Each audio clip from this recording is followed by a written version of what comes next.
प्रभु। ठीक है, ठीक है। आप सबको मेरी वॉइस आ रही है जो यहाँ बैठे हैं? सबको मेरी वॉइस आ रही है?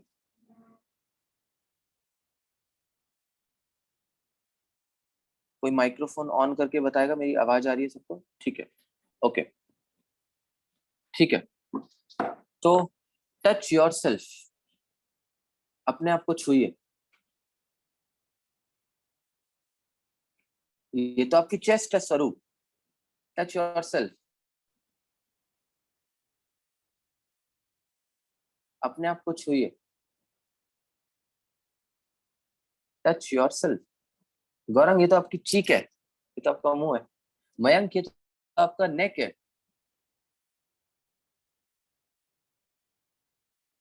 Touch your self. माधवन, ये तो आपका ये है, कंधा है। Touch your self.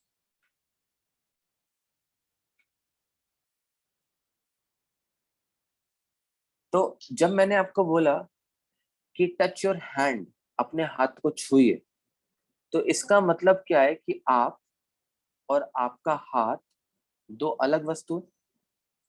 जब मैंने आपको बोला टच योर नेक, तो आप और आपका नेक दो अलग वस्तु है। जब मैं बोलता हूं कि ये मेरा फोन है, इसका मतलब मैं और मेरा फोन दो अलग अलग वस्तु है। मैं यही बोलता हूँ, ये मेरा हाथ है। मैं कभी ये तो नहीं बोलता कि मैं हाथ हूं। इसका मतलब मैं और मेरा हाथ दो अलग अलग वस्तु है।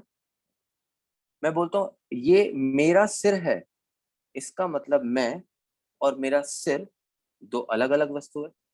अगर मैं बोलता हूँ ये मेरा लैपटॉप है, इसका मतलब मैं और मेरा लैपटॉप दो अलग अलग वस्तु है। राइट? अगर मैं बोलता हूँ ये मेरी आंख है, इसका मतलब मैं और मेरी आंख दो अलग अलग वस्तु है। तो फिर मैं कौन हूं? यस, मैं कौन हूं? बताइए, कौन बताएगा मैं कौन हूं? माइक्रोफोन ऑन करके कोई बताएगा?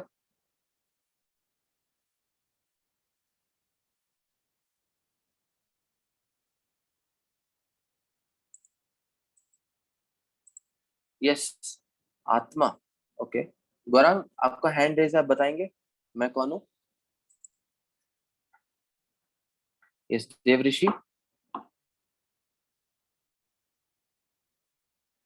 मुझे वॉइस नहीं आ रही किसी की। आत्मा। ओके, ठीक है। और कोई जानवी, मैं कौन हूं फिर?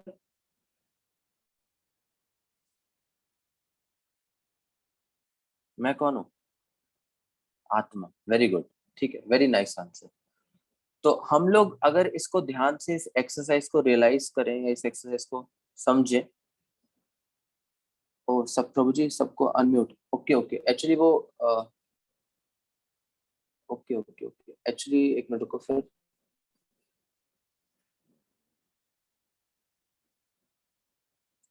एक मिनट, मीटिंग सेटिंग को चेंज कर देता हूँ।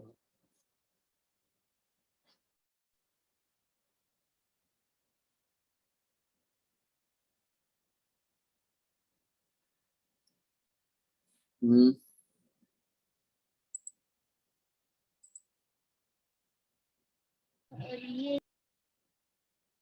एक्चुअली प्रभु जी के पास ना कंट्रोल्स है, मैं एडमिन नहीं हूँ, मतलब मैं होस्ट नहीं हूँ। क्योंकि मैं होस्ट नहीं हूँ तो इसलिए मैं आपको अनम्यूट नहीं कर पाऊंगा यहाँ से। बट मैं ट्राई करता हूँ, अगर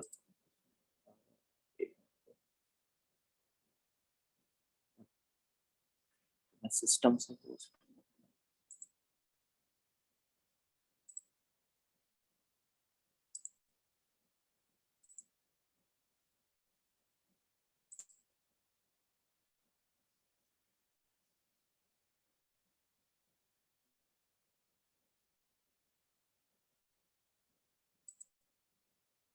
ठीक है, कोई बात नहीं। फिर अभी चैट बॉक्स पे आप लिख सकते हैं, मैं प्रभु जी को मैसेज डाल देता हूँ, आपको एक बार अलाउ कर देंगे ओपन होने के लिए। ठीक है, चलिए अभी डिस्कस करते हैं।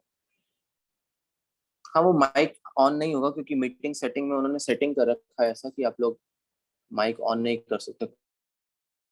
और मैं भी एडमिन नहीं हूँ, आज क्लास का होस्ट नहीं हूँ, भी ना कर पाऊँ उस चीज को, कोई बात नहीं। अब हम मीटिंग में फोकस रखते हैं। तो बेसिकली हम लोगों ने इस एक्सरसाइज से समझा आज कि हम ये शरीर नहीं है और हम क्या है, आत्मा। हम ये शरीर नहीं, हम आत्मा है। तो एक सेकंड रुकिए।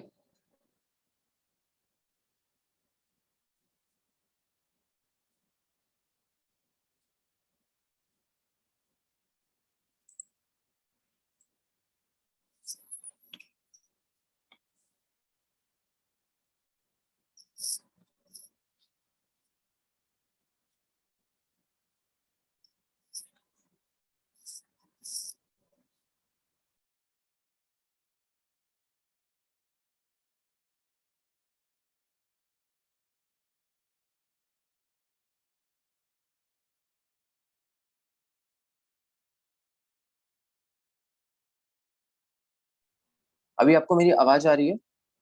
आप हैंड रेस करके बता सकते हैं। आवाज आ रही है आपको मेरी? ठीक है, ओके। तो हम लोगों ने, ठीक है, थैंक यू।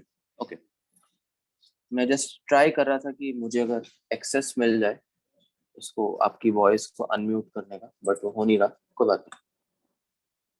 तो बेसिकली हम लोगों ने इस एक्सरसाइज से समझा कि हम लोग ये शरीर नहीं, हम बेसिकली आत्मा है। तो आज हम लोग का जो क्लास रहेगा वो इसी टॉपिक पे ही रहेगा कि वास्तविकता में हम इसको कैसे प्रैक्टिकली समझ सकते हैं और कैसे हम इसको अपनी लाइफ में इम्प्लीमेंट कर सकते हैं। एक सेकंड।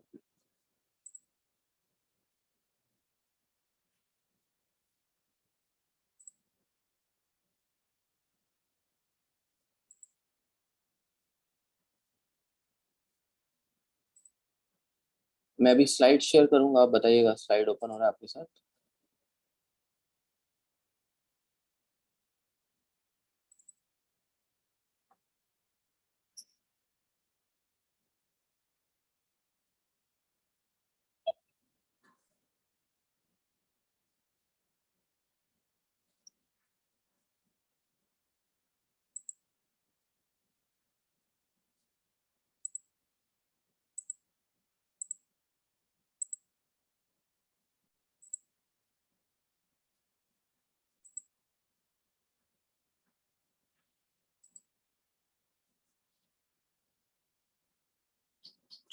चलिए स्टार्ट करते हैं।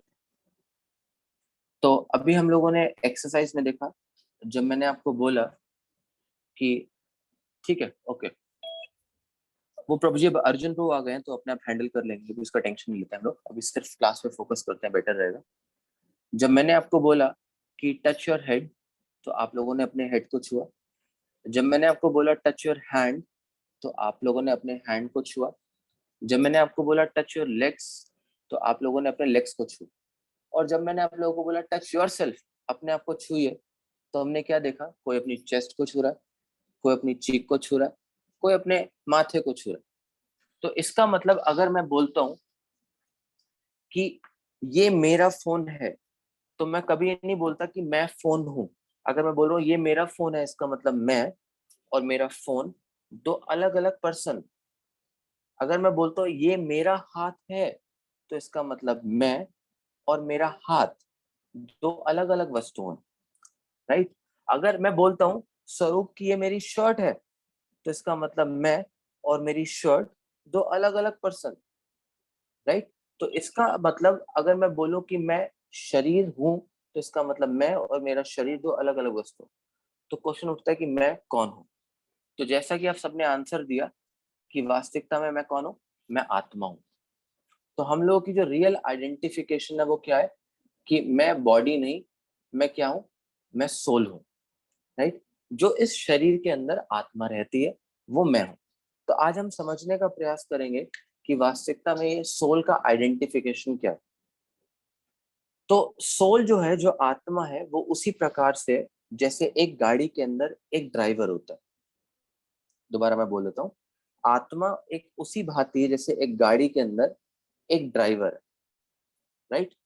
मान लीजिए एक एग्जांपल से समझते हैं कि अगर किसी कारणवश एक गाड़ी की अगर दुर्घटना हो जाती है तो आप गाड़ी को बचाएंगे या आप उसमें जो बैठा ड्राइवर है उसको बचाएंगे? किसको बचाएंगे? गाड़ी को बचाएंगे या ड्राइवर को?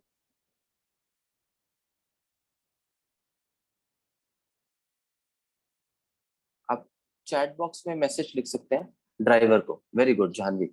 तो हम लोग किसको बचाएंगे? ड्राइवर को। Very good Vivek and Krishna Dasi. Okay Mayank Sharma, very good. Driver को। क्यों? अगर हम गाड़ी की कीमत को देखें तो गाड़ी तो बहुत महंगी आती है, 5 लाख, 10 लाख, 15 लाख, 20 लाख रुपए की।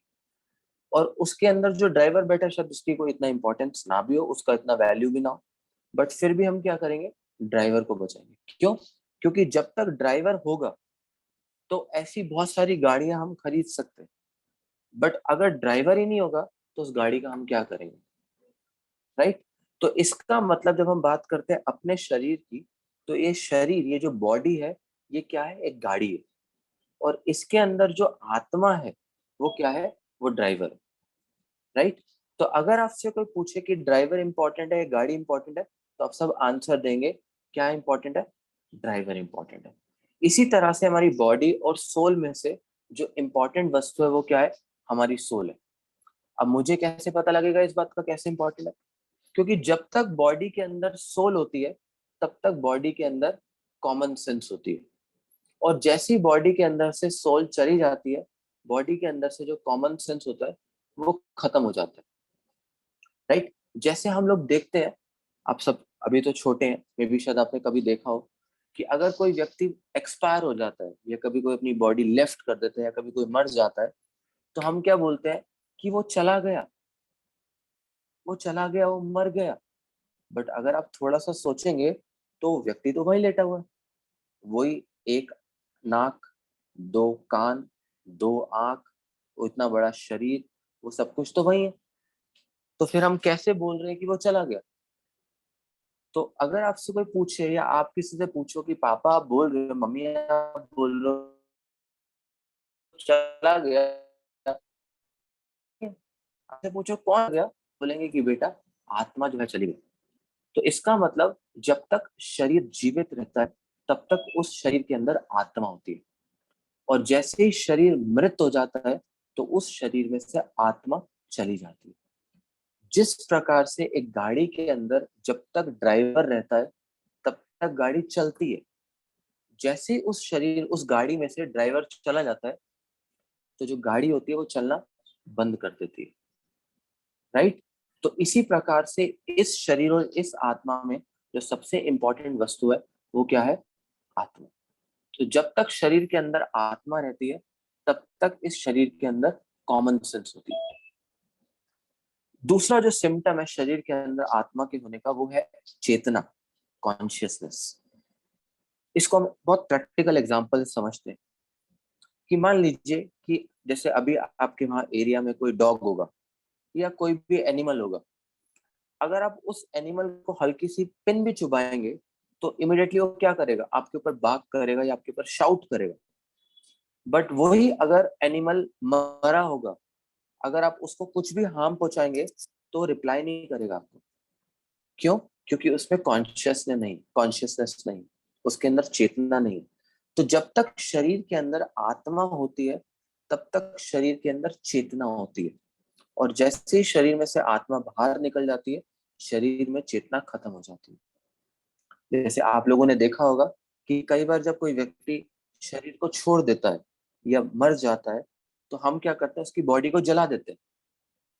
राइट?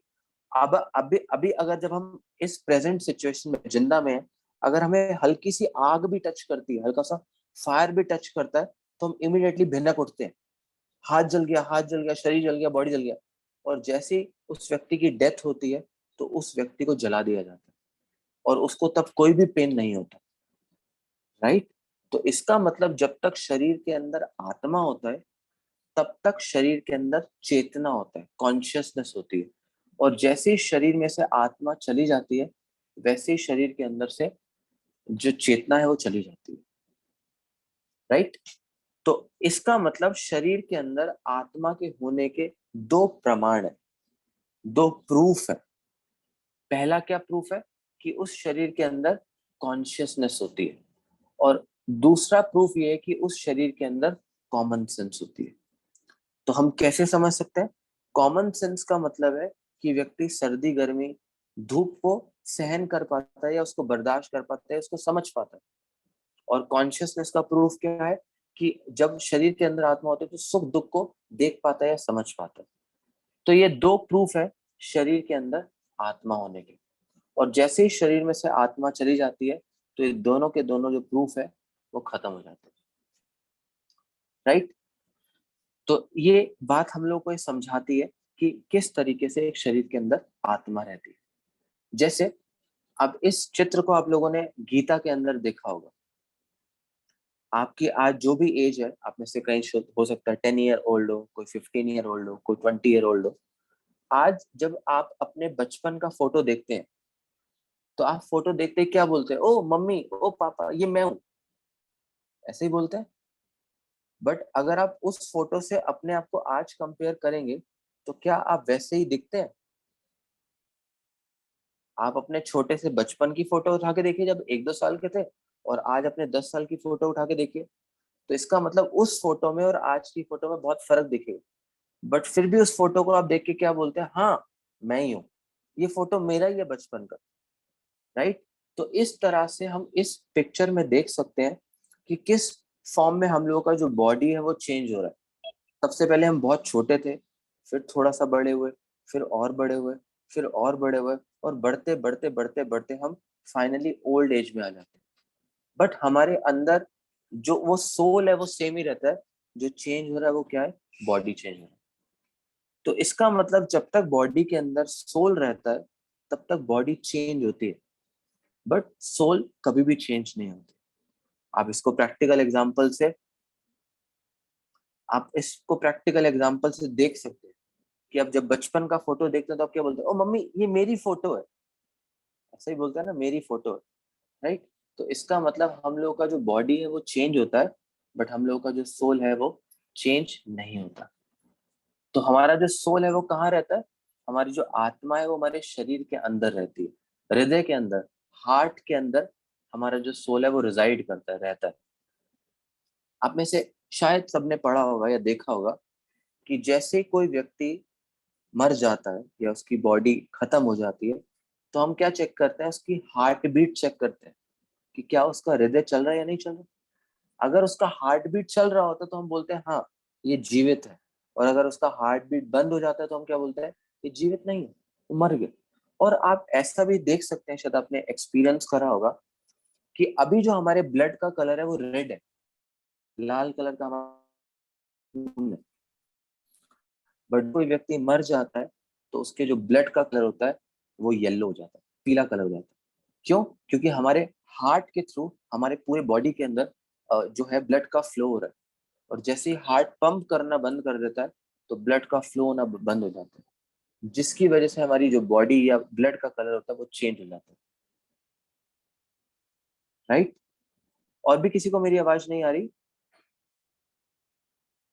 मेरी आवाज आ रही है सबको? कोई यस या नो लिख के बता सकता है? अगर आवाज इसको नहीं है तो अपना हैंड रेस कर दीजिए। आपको आ रही है पूरी वॉइस अर्जुन को? ठीक है, मुझे एक्चुअली क्लियर है। जहानवी ने, ठीक है, यस, जहानवी ने मुझे एक्चुअली, आवाज आ रही है आपकी।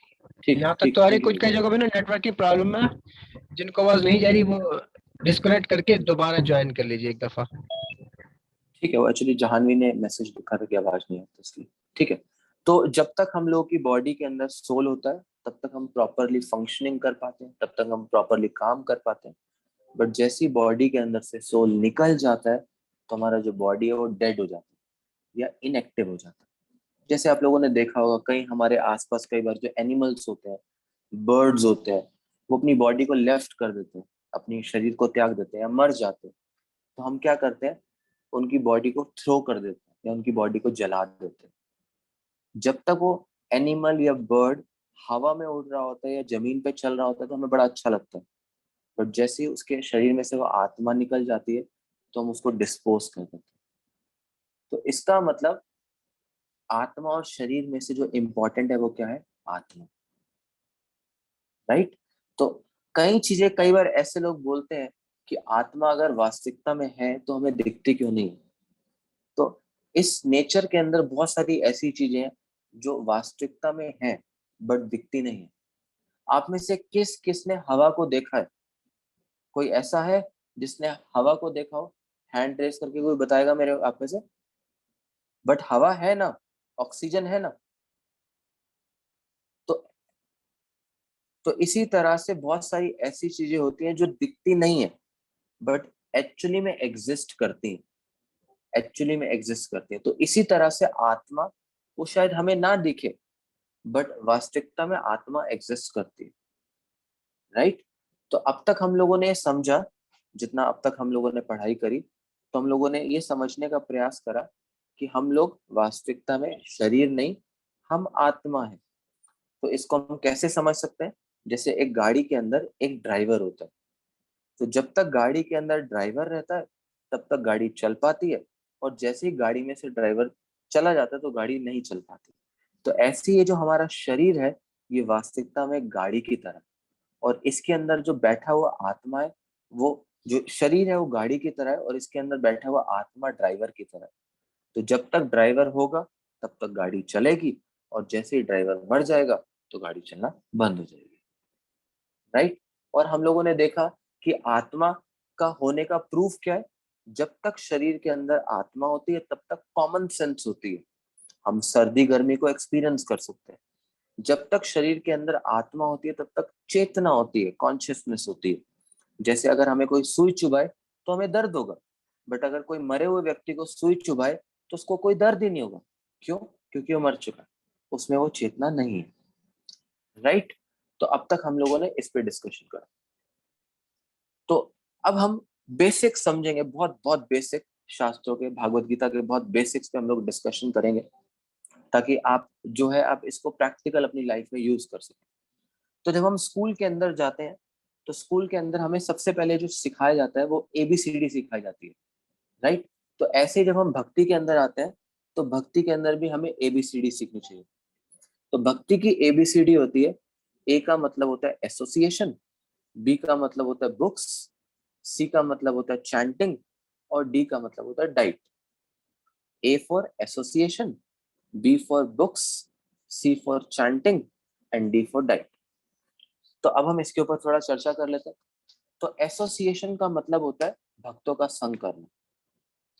जैसे हम लोग इंग्लिश में पढ़ते हैं ना, a man is known by the company he keeps. एक व्यक्ति की पहचान होती है कि किन लोगों का वो एसोसिएशन करता है।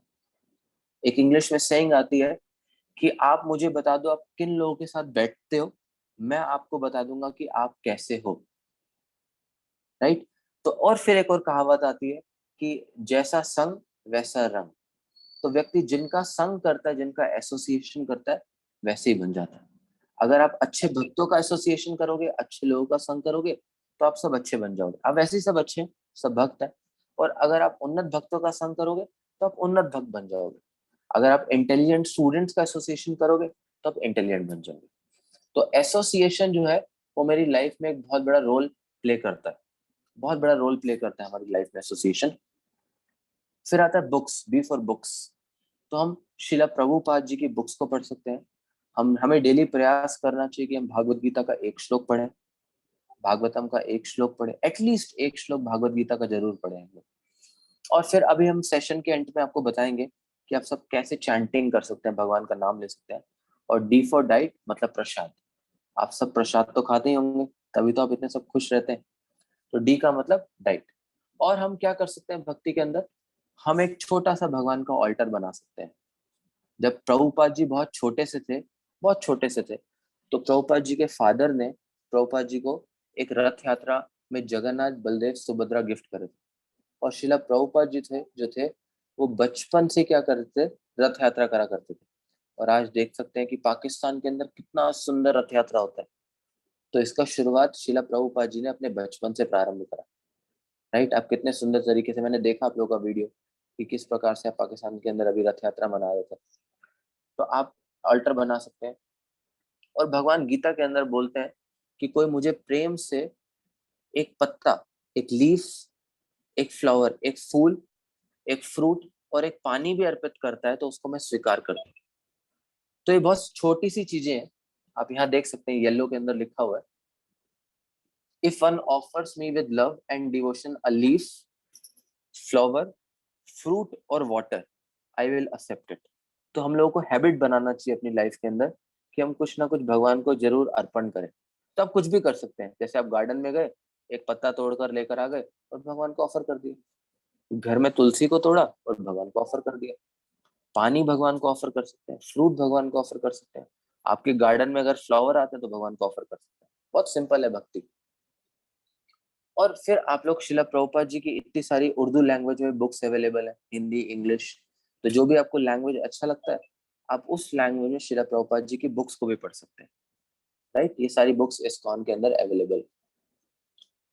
और फिर उसके बाद आप क्या कर सकते हैं, भगवान के दिव्य नामों का जप भी कर सकते हैं। तो एक श्लोक आता है भागवत गीता के अंदर, सततम कीर्तयन्तो माम यतन्तश्च दृढ़व्रता नमस्यन्तश्च माम भक्त्या नित्य युक्ता उपास्ते। भगवान क्या बोल रहे हैं, always chanting my glories, endeavouring with determination, bowing down before me, these great souls perpetually worship me with devotion. तो भगवान क्या बोल रहे हैं कि हर समय मेरे नामों का गुणगान करो और मुझे जानने का प्रयास करो, मुझे प्रणाम करो, और ऐसे लोग जो है मुझे प्राप्त कर पाते हैं भक्ति के द्वारा, राइट। और फिर डेली आपको प्रसाद मिलता होगा, आपके लिए संडे लव फीस्ट आता होगा, कई बार आप सब प्रसाद पाते होंगे मंदिर में जाकर, तो ये भी एक भक्ति का ही एक्टिविटी है। और आप भगवान के दिव्य नामों का चैंटिंग भी कर सकते हैं, भगवान का नाम जप भी कर सकते हैं, राइट। तो इस प्रकार से ये देख रहे हैं आप, जो फोटो है वो चैतन्य महाप्रभु का है। और इस कलयुग की जो विधि है वो क्या है, भगवान के दिव्य नामों का जप। जैसे आपको शायद पता होगा बहुत सारे युग होते हैं, तो शास्त्रों में बताया गया कि 4 तरह के युग होते हैं, सतयुग, त्रेता युग, द्वापर युग और कलयुग। और हम सब जो है वो इस कलयुग में, राइट, आप सब भक्त अभी कलयुग में। तो कलयुग की जो विधि है भगवान को प्राप्त करने के लिए, वो भगवान का दिव्य नाम, चैंटिंग। तो अगर हम भगवान के नामों का चैंट करते हैं तो इसका मतलब हम भगवान को प्राप्त कर सकते हैं, राइट। और उसके बाद बहुत सारी विधि दी गई है कि क्यों हम लोगों को भगवान के नामों का चैंट करना चाहिए। तो जब हम बोलते हैं तो हम बोलते हैं हरे कृष्ण मंत्र, हरे कृष्णा मंत्र। तो ये जो मंत्र है ये 2 शब्दों से मिलके बना हुआ है। क्या 2 शब्द है, एक है मन और एक है त्रा। तो मन का मतलब होता है माइंड और त्रा का मतलब होता है कंट्रोल करना। तो कोई भी ऐसा दवाई जो या औषधि जो मन को कंट्रोल करने में हेल्प करती है उसको हम लोग मंत्र बोलते हैं। तो मन का मतलब माइंड और त्रा का मतलब डिलीवर। तो जो माइंड को डिलीवर कर दे उसको हम लोग मंत्र बोलते हैं। तो हम लोग जो है वो क्या चैंट करते हैं, हम चैंट करते हैं हरे कृष्णा कृष्णा कृष्णा हरे हरे, हरे राम राम राम हरे हरे। तो हम डेली क्या करते हैं, इस हरे कृष्ण मंत्र का जप करते हैं। तो इसमें हरे का मतलब होता है राधा रानी, राइट। कृष्णा का मतलब होता है श्री कृष्ण भगवान, और राम का मतलब होता है राम भगवान। और कई बार राम भगवान मतलब बलराम जी भी बोला जाता है। तो इस प्रकार से हम डेली हरे कृष्ण मंत्र का जप करते हैं, भगवान के नाम का जप करते हैं।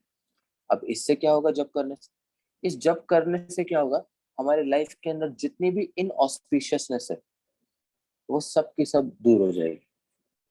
जैसे इसको हम ऐसे समझ सकते हैं कि जिस प्रकार से सूर्य के आने से, सन की रेस के आने से जितना भी अंधेरा होता है वो गायब हो जाता है, तो इसी प्रकार से जब हम भगवान का नाम लेते हैं तो भगवान का नाम लेने से जितनी भी लाइफ के अंदर इनऑस्पिशियसनेस है वो सब की सब दूर हो जाती है। तो ये भगवान के नाम लेने का फायदा है। और हम अपने परिवार के साथ, अपने फ्रेंड्स के साथ मिलकर चैंटिंग कर सकते हैं, कीर्तन कर सकते हैं, हम लोग डांसिंग कर सकते हैं, राइट। तो आप में से कितने जो यहाँ पर बैठे हैं वो चैंटिंग करते हैं, हैंड रेज कीजिए। How many of you chant holy name? Very good, very good. Garam, Devarishi, Bila Sharma, Jahanvi, very good. मैं आपकी स्क्रीन देख पा रहा हूँ। किशोरी देवी, वेरी गुड कि आप सब चैंट कर रहे हैं। I am very happy with you. तो हम सब चैंटिंग कर सकते हैं। जब हम चैंटिंग करते हैं तो चैंटिंग करने से हमें क्या मिलता है? हरे कृष्ण महामंत्र का जप करने से जितनी भी हमारी अनवांटेड हैबिट्स हैं, जितनी भी हमारी अनवांटेड हैबिट्स हैं, वो सब की सब अनवांटेड हैबिट्स क्या होती हैं? वो खत्म हो जाती है। ये चैंटिंग करने का एक बेनिफिट है, राइट? और चैंट करने से क्या होता है? जितनी भी हमारी लाइफ के अंदर एंजाइटीज है, जो भी हमारी लाइफ के अंदर दुख है, वो सब के सब खत्म हो जाते हैं। जैसे आप इस फोटो के अंदर देख सकते हैं कि किस प्रकार से इस सारे के सारे भक्त जो है वो कितने खुशी से नाच गा रहे हैं। क्यों? क्योंकि इनकी लाइफ में कोई भी परेशानी नहीं, इनके जीवन में, सबके जीवन में पीस। और चैंट करने से क्या होता है? हमें रियल हैप्पीनेस मिलती है, हमें आनंद मिलता है, हमें खुशी मिलती है। जैसे कई बार आप सब मंदिर जाते होंगे और मंदिर में सब नाचते होंगे, कीर्तन करते होंगे, तो बहुत आनंद मिलता है। तो रियल हैप्पीनेस मिलती है हम लोगों को चैंटिंग करने से। और चैंट करने से और भी बहुत सारी चीजें हमें मिलती है। और स्वयं भगवान गीता के अंदर बोलते हैं, क्या बोलते हैं भगवान गीता के अंदर? भगवान बोलते हैं कि मन मना भव मद भक्तो मद्याजी माम नमस्कुरु मम एवश्य सत्यम ते प्रति जाने प्रियोसी में। भगवान बोलते हैं 3 चीजें भगवान आपसे मांग रहे हैं। तो आप सबको आज ये प्रॉमिस करना होगा कि आप 3 चीजें भगवान को देंगे, राइट? तो ध्यान से देखिए 3 चीजें भगवान आपसे क्या मांग रहे हैं। पहला भगवान बोल रहा है ऑलवेज थिंक ऑफ मी, हमेशा मेरा स्मरण करो। और दूसरी चीज भगवान आपसे क्या मांग रहे हैं? बिकम माई डिवोटी, मेरे भक्त बनो। और तीसरी चीज भगवान क्या मांग रहे हैं आपसे? Worship me and offer your homage on to me, मेरी पूजा करो। तो 3 काम आज आपको करने स्टार्ट करने भगवान की प्रसन्नता के लिए। पहला काम करना है आपको भगवान के बारे में सोचना है। आप कैसे सोच सकते हो भगवान के बारे में? हरे कृष्ण महामंत्र का जप करके। और भगवान के भक्त आपको बनना है। आप ऑलरेडी सब भक्त हो तो और अच्छा भक्त बनना है आपको। और भगवान की पूजा करनी है, भगवान की वर्शिपिंग करनी। तो ये 3 काम जो है वो आपको करने आज के बाद स्टार्ट करने, राइट? तो यहाँ तक अगर किसी का कोई पहले क्वेश्चन है तो आप लोग क्वेश्चन पूछ सकते हो, तो फिर हम आगे स्टार्ट करते हैं। अर्जुन को आप इनको अनम्यूट कर सकते हैं, कुछ ऐसा ऑप्शन हो। ठीक है, ठीक है।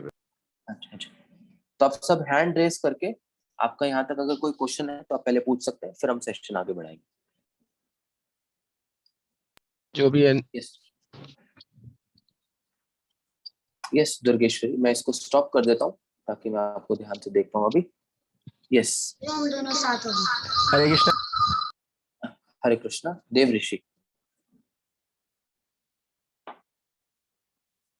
ऋषि आपका आवाज नहीं आ रही, आप माइक अभी बोलिए। प्रभु, ये जो आपने तस्वीर दिखाई थी, ये मुझे वापस दिखाना और बताना कि आपने क्या बोला था। हमारी तो माइक्रोफोन ऑन कर दो, तो मैं ऑन कर रहा हूं। समझ आ रहा है? अबे तू सवाल पूछी ना दे। हरे कृष्णा प्रभु जी, अपने कैमरा तो चालू था। ये वाली तस्वीर अपने कैमरा चालू था।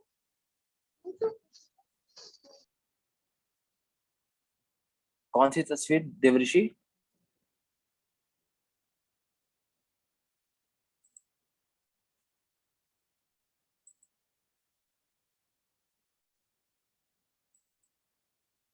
देवऋषि आप कहाँ चले गए? आपको दिख नहीं रहे।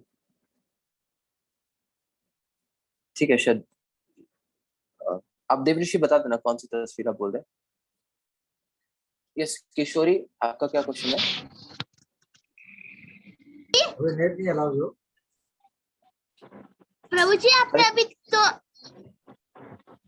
ओके कर आई। हाँ हाँ जी किशोरी, क्या कह रहे हैं आप? प्रभु जी जो आपने अपनी पिक्चर बताई वो बताएं तो वापस से। अभी क्यों? कौन सी पिक्चर? नेट नहीं अलाउ। स्लोथ वाली।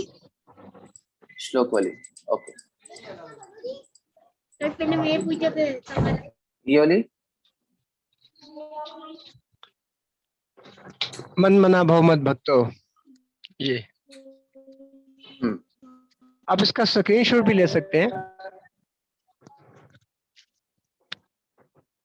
किशोरी, आपको स्क्रीनशॉट लेना है इसका, या मैं आपको अभी ग्रुप में पीपीटी शेयर कर दूंगा?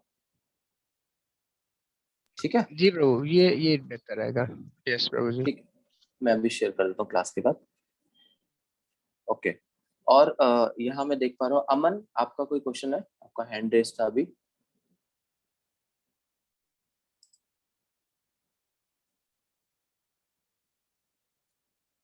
और कोई क्वेश्चन किसी का हैंड रेस? माधवन, आपका कोई क्वेश्चन है? माधवन, आपका माइक ऑफ है।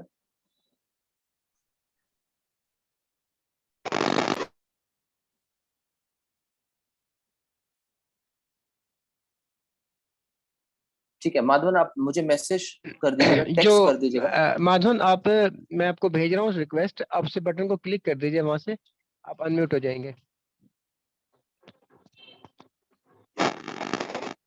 बोले। प्रभु जी, हम्म, आपने जो 4 टाइप्स ऑफ युद्ध बताए थे वो क्या थे? 4 टाइप्स ऑफ युग इज सतयुग, त्रेता युग, द्वापर युग, कलयुग। सतयुग, त्रेता युग, द्वापर युग एंड कलयुग, राइट? ठीक है, thank you for asking question. चलिए अब हम आगे बढ़ते हैं। अब आपका कोई क्वेश्चन होगा फिर हम बाद में लेते हैं अभी। तो हम लोगों को 3 एक्टिविटीज अपनी लाइफ के अंदर इम्बाइब करनी है। पहला है ऑलवेज थिंक ऑफ मी, भगवान का हमेशा स्मरण करना है। और भगवान आपको बोल रहे हैं कि आपको भगवान का डिवोटी बनना है, भगवान का भक्त बनना है और भगवान को वर्शिपिंग करना है, राइट? चलिए अब हम आगे बढ़ते हैं। आप में से कौन जानता है ये कौन है? मैसेज पे टाइप करके बताइए, चैट बॉक्स पे लिखिए, बताइए ये कौन है। यस, चैट बॉक्स पे लिख दीजिए, टाइप कर दीजिए कौन है ये। Madhavan Das, very good. Prabhupada, very good, very good. Shila Prabhupada ji, very good. Kunti, very good. Aman Malhotra, very good. ठीक है, तो ये हम लोग के शिला प्रभुपाद जी हैं, इस्कॉन के फाउंडर आचार्य, एसी भक्ति वेदांत स्वामी शिला प्रभुपाद, वेरी गुड। सो अब हम आज थोड़ा सा इनके बारे में सुनेंगे कि एक्चुअली में शिला प्रभुपाद जी है कौन, ताकि हम लोगों को पता लगे कि इस्कॉन के फाउंडर आचार्य कौन है। हिज ग्रेस शिला प्रभुपाद, वेरी गुड जहांगीर। तो शिला प्रभुपाद जी जो है वो इस्कॉन के फाउंडर आचार्य हैं, जिन्होंने इस्कॉन की स्थापना करी। तो शिला प्रभुपाद जी का जो जन्म है वो बंगाल में हुआ, कोलकाता में हुआ बेसिकली। तो आप सबको पता होना चाहिए प्रभुपाद का जन्म कब हुआ। तो 1896 को शिला प्रभुपाद जी का बर्थ हुआ, डेट ऑफ बर्थ। और 1922 के अंदर शिला प्रभुपाद जी पहली दफा अपने गुरु शिला भक्ति सिद्धांत सरस्वती गोस्वामी महाराज से मिले, राइट? मैं आपको एक फोटो दिखाता हूँ, जैसे आप लोगों ने शायद ये वाला फोटो देखा होगा। तो ये फोटो में ये जो है प्रभुपाद जी के साथ, ये प्रभुपाद जी के गुरु हैं, शिला भक्ति सिद्धांत सरस्वती महाराज, राइट? तो शिला प्रभुपाद जी इनसे 1922 के अंदर पहली बार मिले अपने स्पिरिचुअल मास्टर से। तो जब अपने गुरु से पहली बार मिले तो शिला प्रभुपाद को उनके गुरु ने इंस्ट्रक्शन दिया कि आपको कुछ करना है। जैसे अभी आपको एक इंस्ट्रक्शन मिला भगवान के द्वारा कि आपको क्या करना है, तो ऐसे शिला प्रभुपाद के गुरु ने शिला प्रभुपाद को इंस्ट्रक्शन दिया कि आपको क्या करना है। आपको पाश्चात्य जगत में जाकर, फॉरेन वर्ल्ड में जाकर आपको भक्त बनाना है सबको।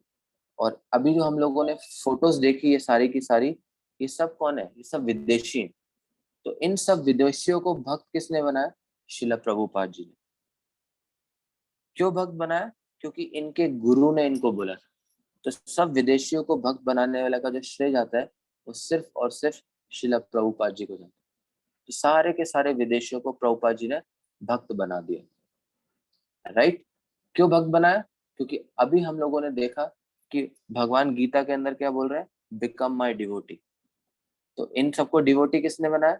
श्रील प्रभुपाद जी ने। और फिर प्रभुपाद जी 1922 में जब मिले अपने स्पिरिचुअल मास्टर से, अपने गुरु से, तो जैसे हमारे गुरु हमारे माता पिता होते हैं, और फिर हम जब बड़े होकर दीक्षा लेंगे तो हमारे गुरु बदल जाएंगे, कोई और हो जाएंगे, बट हमारे जो मेन सबसे पहले गुरु हैं वो हमारे माता पिता, हमारे गुरु। इसलिए हम लोगों को अपने मम्मी पापा के इंस्ट्रक्शन को बहुत सीरियसली लेना चाहिए, राइट। तो प्रभुपाद जो पिता थे वो भी बहुत अच्छे भक्त थे, गौर हांडी उनका था। तो 1922 में प्रभुपाद जी मिले अपने गुरु से, और 1933 के अंदर श्रील प्रभुपाद जी का दीक्षा हुआ। और 1944 के अंदर 1944 में श्रील प्रभुपाद जी ने पहली बुक लिखी, बैक टू गॉडेड। आपके पाकिस्तान में भी आती होगी, भगवत दर्शन। तो भगवत दर्शन 1944 के अंदर प्रभुपाद जी ने लिखी। तो आपको याद कैसे करना है? ऐसे याद करना। और फिर आगे बढ़ते हैं। 1966 में प्रभुपाद ने इस्कॉन का एस्टैब्लिश करा। तो आपको कैसे याद करना है? 22 में प्रभुपाद जी अपने गुरु से मिले, 33 में प्रभुपाद जी का दीक्षा हुआ, 44 में प्रभुपाद जी जो थे उन्होंने बुक लिखा, और 55 में शायद संन्यास है, और 66 के अंदर प्रभुपाद जी ने इस्कॉन एस्टैब्लिश करा। और उसके बाद सिर्फ और सिर्फ 12 साल के अंदर श्रील प्रभुपाद जी ने 14 बार पूरा पृथ्वी में घूम लिया। 14 टाइम्स पूरे वर्ल्ड को में घूमा, और वर्ल्ड में घूमकर श्रील प्रभुपाद जी ने क्या करा? इस्कॉन का प्रचार करा। और 1977 के अंदर श्रील प्रभुपाद जी ने अपने बॉडी को लेफ्ट कर दिया। तो 22, 33, 44, 55, 66, 77। तो ऐसे आपको नंबर याद रखोगे तो आपको अच्छे से याद हो जाएगा कि इसका सिग्निफिकेंस क्या है। कोई पूछे 22 में क्या हुआ, तो आप बोलोगे प्रभुपाद अपने गुरु से मिले। कोई पूछे 33 में क्या हुआ, तो आप बोलोगे प्रभुपाद जी का दीक्षा हुआ। कोई पूछे 44 में क्या हुआ, तो आप बोलोगे प्रभुपाद ने भगवत दर्शन लिखा। 55 में क्या हुआ? प्रभुपाद का संन्यास। 66 में क्या हुआ? प्रभुपाद ने इस्कॉन एस्टैब्लिश करा। और 77 में क्या हुआ? प्रभुपाद ने पूरा अपना लीला खत्म करने के बाद प्रभुपाद भगवत धाम चले गए, भगवान के धाम चले गए। और इस टाइम के अंदर श्रील प्रभुपाद जी ने क्या करा? रथ यात्रा का आयोजन करा। आज हम देखते हैं पूरे वर्ल्ड के अंदर प्रभुपाद जी का बर्थ जो था वो 1896 में था, मयंक, अक्टूबर 1896। तो इस तरह से प्रभुपाद ने पूरे विश्व के अंदर जगन्नाथ रथ यात्रा का आयोजन करा। आज देखते हैं पूरे विश्व के अंदर जगन्नाथ रथ यात्रा होती है। और मैं आशा करता हूँ आप सब पाकिस्तान कराची में रह के भी जगन्नाथ रथ यात्रा अटेंड करते होंगे या वहां पर रथ यात्रा करते होंगे, राइट। और श्रील प्रभुपाद ने हमें सिखाया, तो आप सबको ये सीखना है। आप सबके लिए इंस्ट्रक्शन है, आज सबके लिए होमवर्क है ये। क्या करना है? प्रभुपाद हमें क्या सिखाया हम लोगों को? Chant every day. डेली हमें भगवान के नामों का जप करना है। अभी कैसे जप करना है अभी आपको सिखाएंगे जिनको नहीं पता, और फिर एक एक माला हम लोग सब साथ में भी करेंगे अभी। और फिर प्रभुपाद ने बताया 4 नियमों का पालन करना। 4 नियम कौन कौन से? नो मीटिंग, मांस नहीं खाना, नो गैम्बलिंग, जुआ नहीं खेलना, नो इंटॉक्सिकेशन, नशा नहीं करना, और अवैध स्त्री संबंध नहीं बनाना। ये 4 नियम प्रभुपाद जी ने बताए। और जब हम इन 4 नियमों का पालन करेंगे और जब हम भगवान के नामों का डेली जप करेंगे, तो जो हम लोगों का क्लास का टॉपिक था सर्च फॉर हैप्पीनेस, वो हैप्पीनेस हमें मिल जाएगी और हम भगवान के धाम जा पाएंगे, राइट। तो ये प्रभुपाद जी ने हम लोगों को सिखाया है। तो अभी मैं आप सबसे एक क्वेश्चन पूछूंगा, और अर्जुन प्रभु जी आप सबका भी माइक्रोफोन ऑन कर देंगे। तो आप सबको बताना होगा ये जो पिक्चर में भी आपको दिखेगा ये क्या है, राइट। तो सब रेडी रहिएगा। 1, 2, 3। ये क्या है?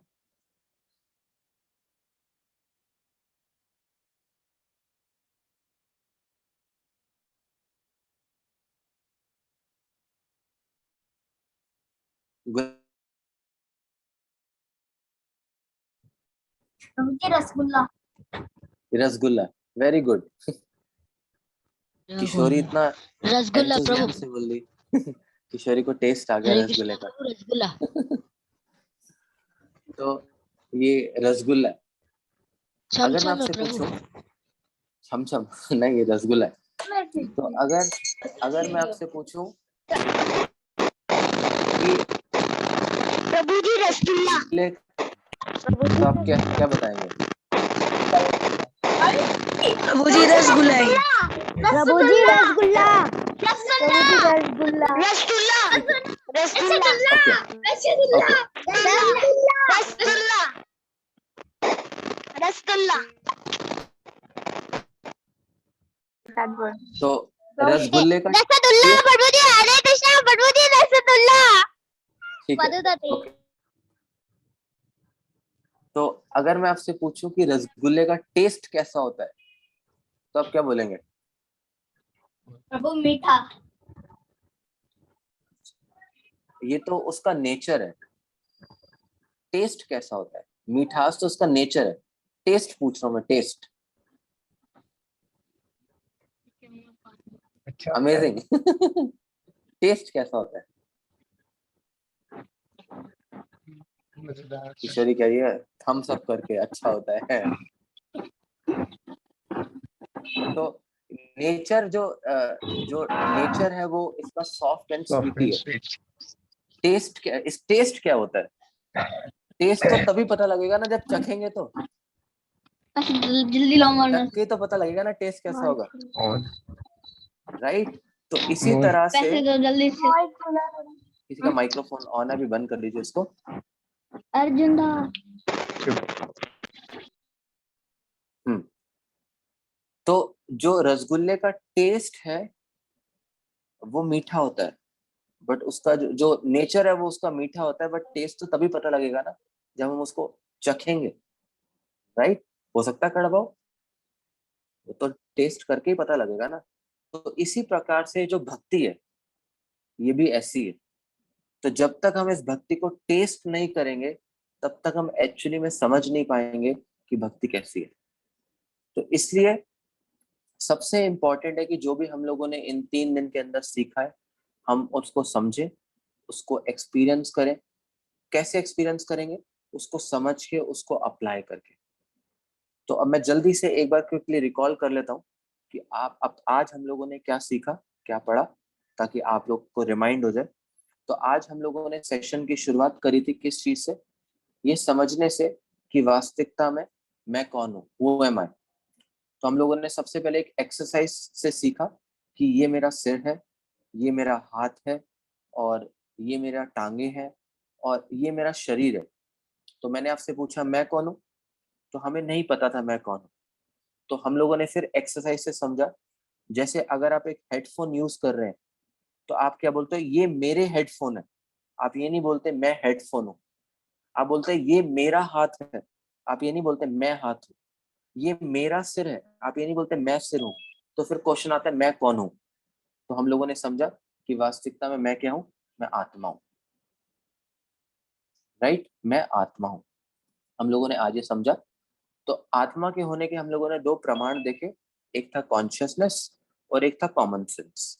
तो जब तक शरीर के अंदर कॉन्शियसनेस और कॉमन सेंस होता है तब तक शरीर के अंदर आत्मा है, और जैसे ही दोनों चीजें हट जाएंगी या निकल जाएगी तो शरीर मृत हो जाता है।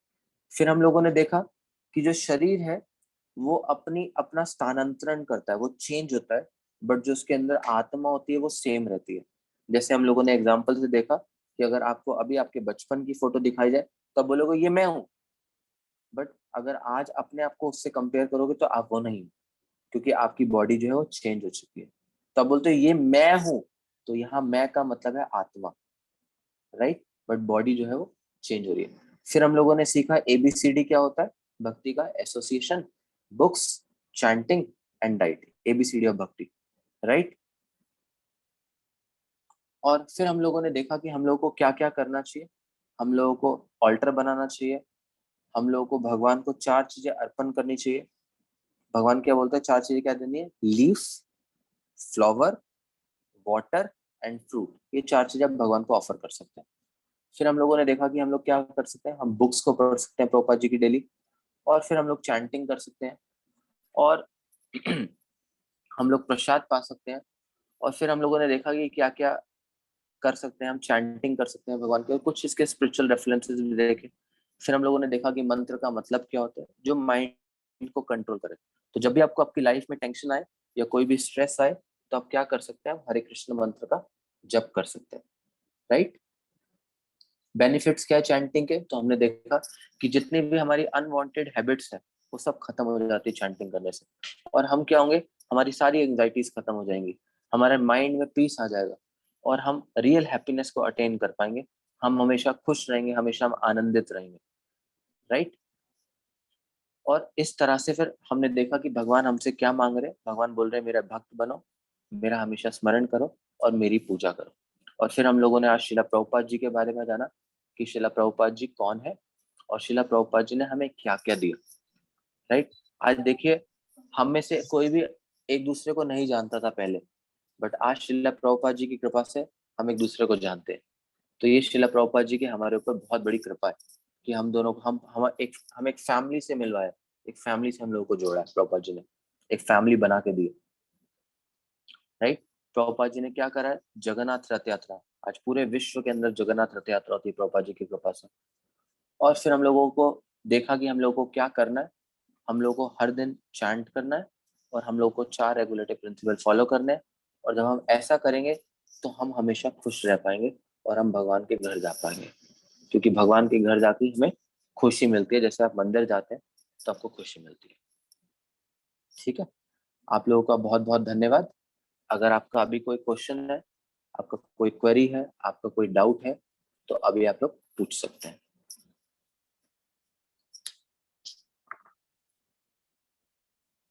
आप अपने माइक्स को अनम्यूट कर सकते हैं और आप पूछ सकते हैं।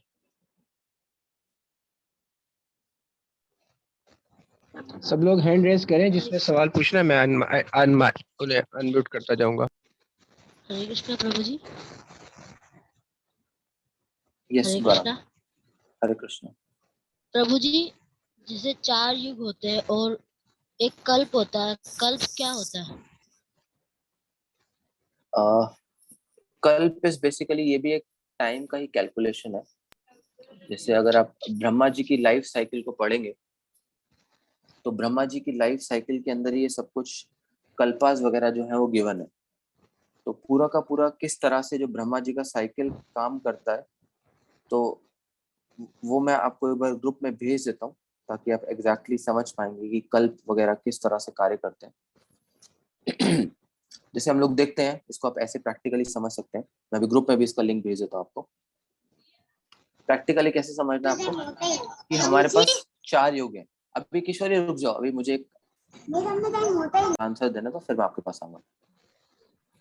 तो आप लोग आप कैसे समझ सकते हैं इसको गौरव, कि हमारे पास 4 युग है। एक है सतयुग, एक है त्रेता युग, एक है द्वापर युग और एक है कलयुग। 4 युग, सतयुग, त्रेता, द्वापर और कलयुग। तो ये चारों युग मिलकर एक मनवंतर बनाते, राइट। और इन मनवंतर के ऊपर एक कल्प होता है, राइट। तो बेसिकली जो एक कल्प है वो ब्रह्मा जी का एक दिन है। जैसे हम लोगों का जो एक दिन होता है वो 24 घंटे का होता है, ऐसे ही ब्रह्मा जी का जो एक दिन होता है उसको हम कल्प बोलते हैं। तो ये कल्प का मतलब है बेसिकली, राइट। तो कल्प जी मीन्स प्रभु। A day in the life of Brahma, simple language में। ओके। इसका एज बहुत बड़ा है, मतलब। और ये जो दिन है, जैसे हम लोगों का तो 24 घंटे का होता है, तो ब्रह्मा जी का जो दिन है वो 12 घंटे का होता है। तो ऐसे ही 12 घंटे का दिन और 12 घंटे की रात होती है, ठीक है। मैं अभी ग्रुप में इसका एग्जैक्ट जो डिटेल है वो शेयर कर दूंगा आपके रेफरेंस के लिए। 1 मिनट रुकिए, मैं अभी शेयर कर देता हूँ, हरे कृष्णा ठीक है। प्रभु। हरे कृष्ण। हाँ जी गौरव। प्रभु एक और सवाल है कि हाँ जी प्लीज। प्रभुपाद जी जैसे गुरु महाराज से 1982 में मिले थे। 1922 में, 1922 में, 22 हाँ 22 में। और वो जब यंग एज में थे तो वो जैसे आपकी वॉइस थोड़ा लो आ रहा है, थोड़ा माइक को क्लोज करके बोलिए।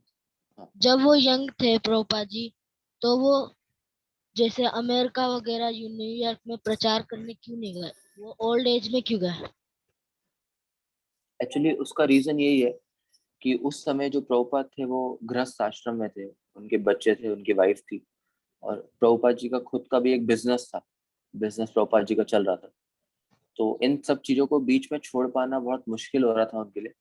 तो इस वजह से शिला प्रभुपाद जी थे वो यंग एज में नहीं गए, बट यंग एज में उन्होंने प्रचार करना प्रारंभ कर दिया।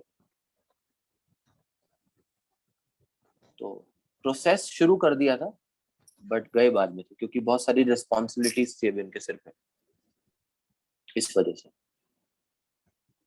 जैसे अभी आप बच्चे हैं, तो अब अभी आपको मैं बोलूँ अगर आप प्रचार करना शुरू कर दो, तो अभी आप बोलेंगे कि मुझे एटलीस्ट 12th क्लास तो कंप्लीट करने दो, या ग्रेजुएशन तो कंप्लीट करने दो, क्योंकि आपके सिर पे रिस्पॉन्सिबिलिटी है पढ़ाई करने की। तो इसी प्रकार से प्रभुपाद जी के सिर पे भी कुछ जिम्मेवारियां थी। हरे अपने कृष्णा घर और प्रभु जी, परिवार मेरा को भी एक लेकर। सवाल है। हरे कृष्णा अभी आ रहा हूँ मुझे दिव्येश्वरी। प्रभु जी, मुझे भी पूछना है। हाँ अभी आ रहा हूँ किशोरी, अभी आ रहा हूँ आपके पास भी आ रहा हूँ। ठीक है गौरव, और हरे भी कुछ कृष्ण पूछना? प्रभु। हाँ जी। जैसे प्रभुपाद जी महाराज ने ब्राह्मण दीक्षा और सन्यास दीक्षा और किसी और से ली थी। हाँ उस समय एक्चुअली भक्ति सिद्धांत महाराज जो थे, तो वो उनका, क्योंकि वो शरीर त्याग चुके थे, तो इसकी वजह से प्रभुपाद जी ने सन्यास किसी और से लिया था। और प्रभु ब्राह्मण दीक्षा किससे ली थी प्रभुपाद जी ने? तो नाम एग्जैक्टली याद नहीं है किससे लिया था। सन्यास गुरु तो कोई और थे प्रभुपाद जी के।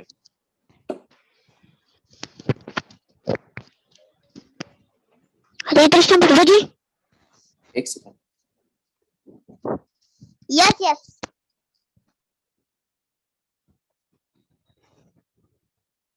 तो ब्राह्मण दीक्षा तो को मुझे याद नहीं किससे लिया था, बट सन्यास जो है वो प्रभुपाद जी के कोई और गुरु थे। प्रभुपाद के संप्रदाय में ही है बेसिकली वो, जिनसे उन्होंने लिया था। अकिंचन कृष्णदास बाबा जी महाराज से लिया था बेसिकली।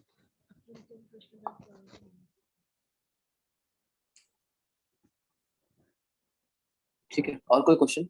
ठीक है ओके प्रभु। गौरव प्रभु, कोई और को हरे पूछने दो। कृष्णा। ठीक है थैंक यू। किशोरी, क्या क्वेश्चन है आपका? थैंक यू गौरव। किशोरी आप अनम्यूट कर सकते हैं। मयंक अभी आ रहा हूँ मैं आपके क्वेश्चन पे ना, एक बार जो पूछ रहे हैं मैं पहले उनका क्वेश्चन ले लूँ, फिर चैट पे आता हूँ। प्रभु जी, आपने जो अभी 4 रेगुलेटिव बताए थे, वो क्या थे? Regulatory rule. 4 रेगुलेटिव प्रिंसिपल्स क्या है? ओके, तो मैं आपके लिए 4 रेगुलेटिव प्रिंसिपल्स जो है वो यहाँ पर टाइप करके भेज देता हूँ। वही और 4 रेगुलेटिव प्रिंसिपल्स हैं। नो मीट ईटिंग, प्रभु जी। लिख लो आप। No meat eating, no meat eating, no meat eating, no gambling,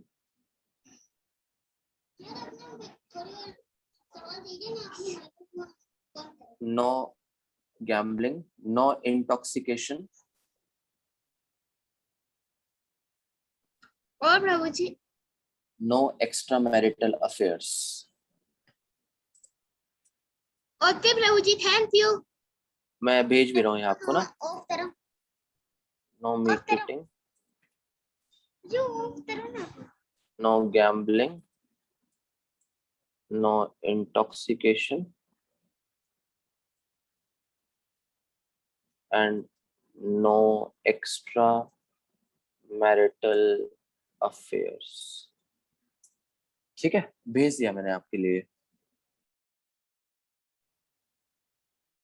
ठीक है किशोरी, चलिए। यस देव ऋषि, क्या क्वेश्चन है आपका?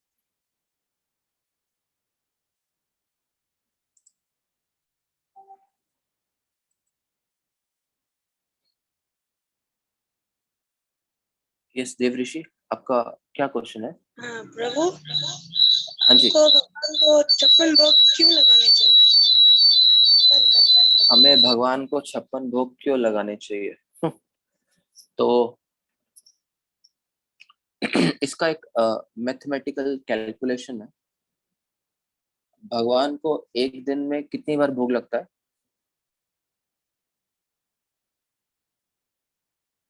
एक दिन में भगवान को कितनी बार भोग लगता है? 3 दफा, 3 या कभी कभार 2 दफा। मंदिर में जनरली भगवान को 8 टाइम्स ऑफरिंग होती है टेंपल के अंदर। और भगवान ने गोवर्धन पर्वत कितने दिन के लिए उठाया था? 7 दिन के लिए और 7 रात 7 में। दिन, 7 दिन। तो 7 दिन भगवान ने जब गोवर्धन उठाया, तो अब भगवान को 7 बार, अगर 8 बार भोग लगता है और अगर 7 बार 7 दिन भगवान ने अगर गोवर्धन उठाया तो 7 8 कितना होता है? 7 8 कितना होता है? 56। तो आ गया ना 56। तो इसलिए भगवान को 56 भोग लगाया जाता है। ठीक है, ये कैलकुलेशन 7 8 56। ठीक है देव, चलिए ओके। दुर्गेश्वरी, क्या क्वेश्चन है आपका?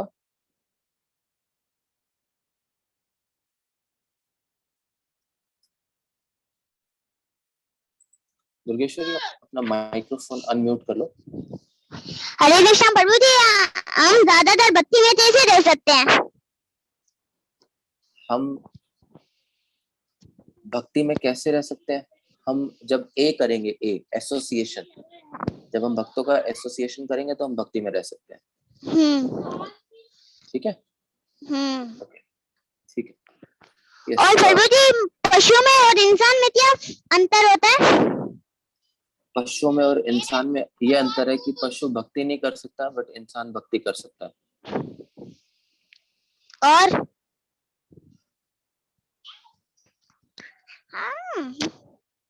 ठीक है, चलिए नेक्स्ट क्वेश्चन ले लेते हैं, तब तक आप नेक्स्ट जो भी आपका चेक कर सकते हैं।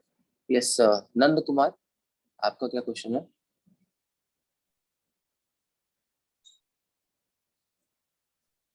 हरे कृष्णा प्रभु जी। हरे कृष्णा।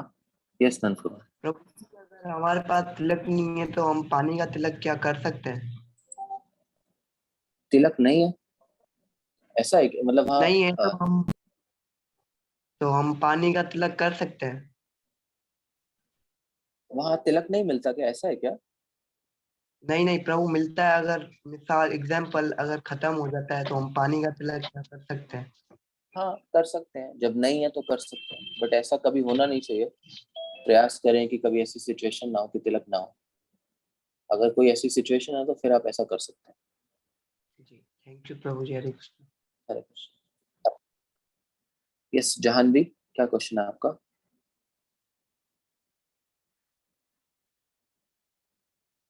आप माइक को अनम्यूट कर ले एक बार।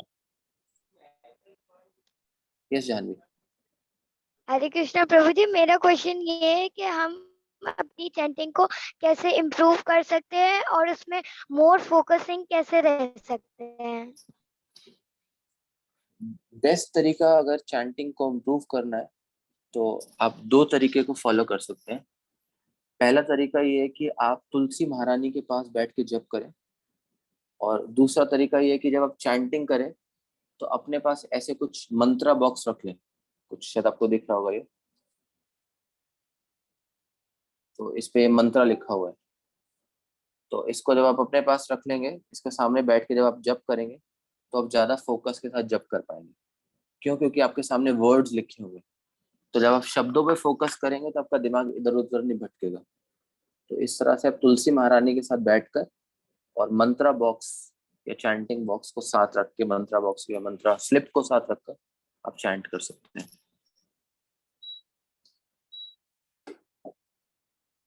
ठीक है जानवी?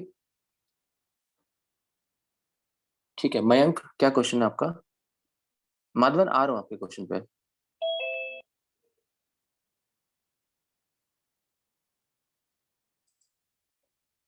ठीक है, मयंक का क्वेश्चन है, प्रभु जी कैन वी वर्शिप भगवान शिवा एज भगवान कृष्णा? नहीं, भगवान शिव और भगवान कृष्ण की भक्ति एक साथ नहीं कर सकते, क्योंकि भगवान शिव जो है वो भगवान नहीं है, वो भगवान के भक्त हैं। राइट? जैसे जिस प्रकार से आप अपने फादर को रिस्पेक्ट करते हैं, उतना सेम रिस्पेक्ट आप अपने पड़ोसी को नहीं करते। राइट? क्योंकि उनका जो दायरा है, उनका जो ऑरा है वो अलग है।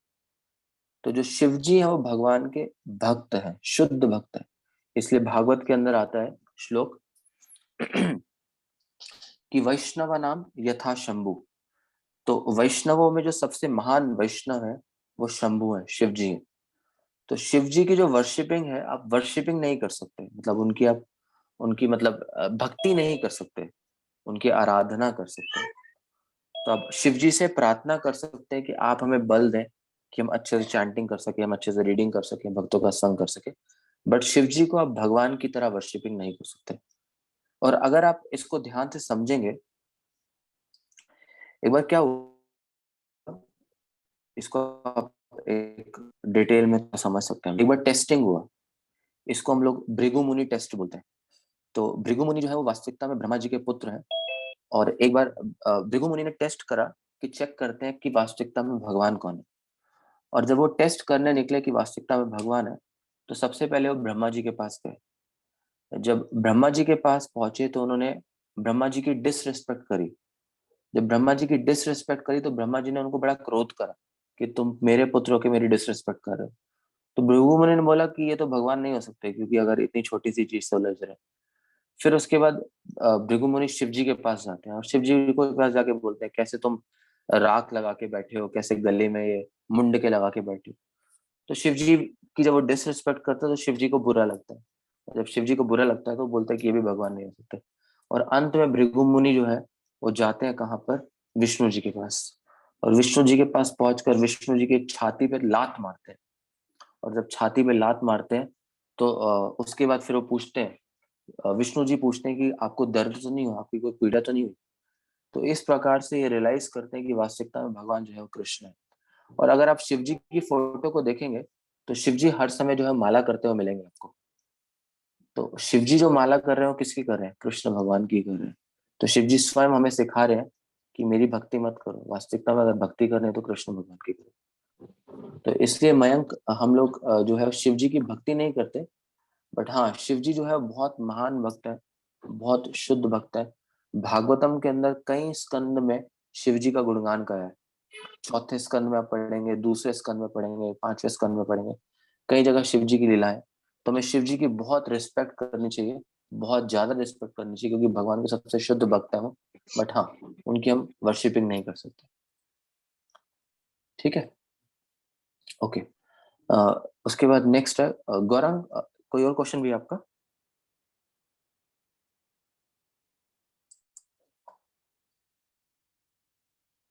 ओके, माधवन क्या क्वेश्चन है आपका?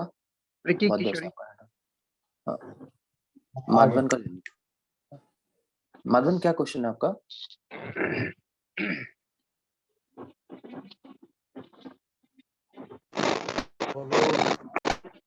प्रभु जी,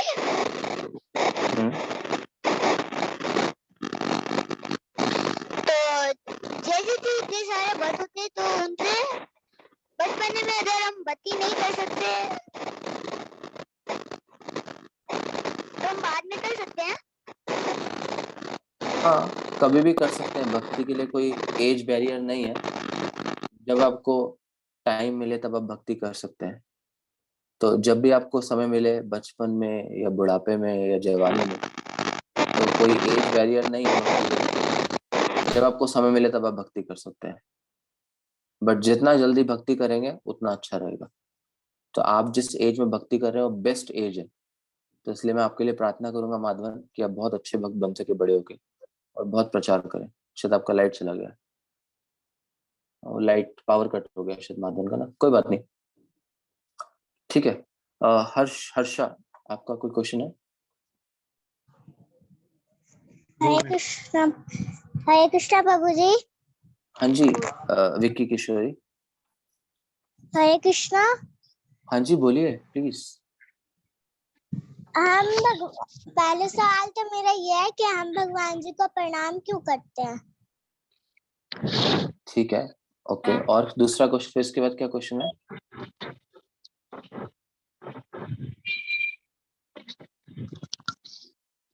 हम भगवान को प्रणाम इसलिए करते हैं क्योंकि हम भगवान की रिस्पेक्ट करते हैं। भगवान ने हमें इतना सब कुछ दिया है, तो जब हम किसी की रिस्पेक्ट करते हैं तो उसको फिर हम प्रणाम करते हैं। जैसे जब हम स्कूल जाते हैं तो अपने अपने टीचर्स को good morning ma'am, good morning principal बोलते हैं ना। क्यों बोलते हैं? क्योंकि हम उनकी रिस्पेक्ट करते हैं। तो इसी प्रकार से क्योंकि हम भगवान की रिस्पेक्ट करते हैं तो हम भगवान को प्रणाम करते हैं। और मेरा दूसरा सवाल ये था कि हम जो है तिलक क्यों लगाते हैं? हम तिलक इसलिए लगाते हैं ताकि कोई अगर हमें देखे तो वो भक्त बन सके। जैसे अगर आप किसी के सिर पे तिलक लगा हुआ देखते हैं तो आपको इमिडिएटली भगवान का स्मरण होता है ना कि हाँ ये भगवान का भक्त है, इसने तिलक लगा रखा है। तो इसी तरह से हम तिलक इसलिए लगाते हैं ताकि हम भी भगवान का स्मरण कर सके तिलक लगा के, और दूसरे को भी हम भगवान का स्मरण करवा सके। और जब हम तिलक लगाते हैं तो तिलक लगाते समय हम मंत्रों का उच्चारण करते हैं।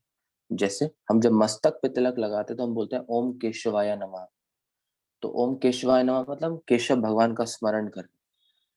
तो इस तरह से हम शरीर के 12 अंगों पे तिलक लगाते हैं, और हर अंग पे तिलक लगाते समय हम भगवान का स्मरण करते हैं, इस भावना से कि हम ये समझ सके कि ये जो शरीर है वो वास्तविकता में हमारा नहीं, भगवान का शरीर है। और जब हम तिलक लगाते हैं शरीर पे तो ये शरीर हमारा मंदिर बन जाता है, और फिर हम इस शरीर को भगवान की सेवा कर सके, इसलिए हम लोग तिलक को धारण करते हैं। ठीक है? यस ठीक है। Okay, thank you. Hare Krishna. Okay, next Aman Malhotra, आपका क्वेश्चन है। अब प्लीज वीडियो ऑन कर लीजिएगा, मैं पता नहीं लगता कौन है कैसे है जब भी आप क्वेश्चन पूछे। प्रभु जी वो मैं लाइव है इसलिए वीडियो ऑन नहीं कर सकता।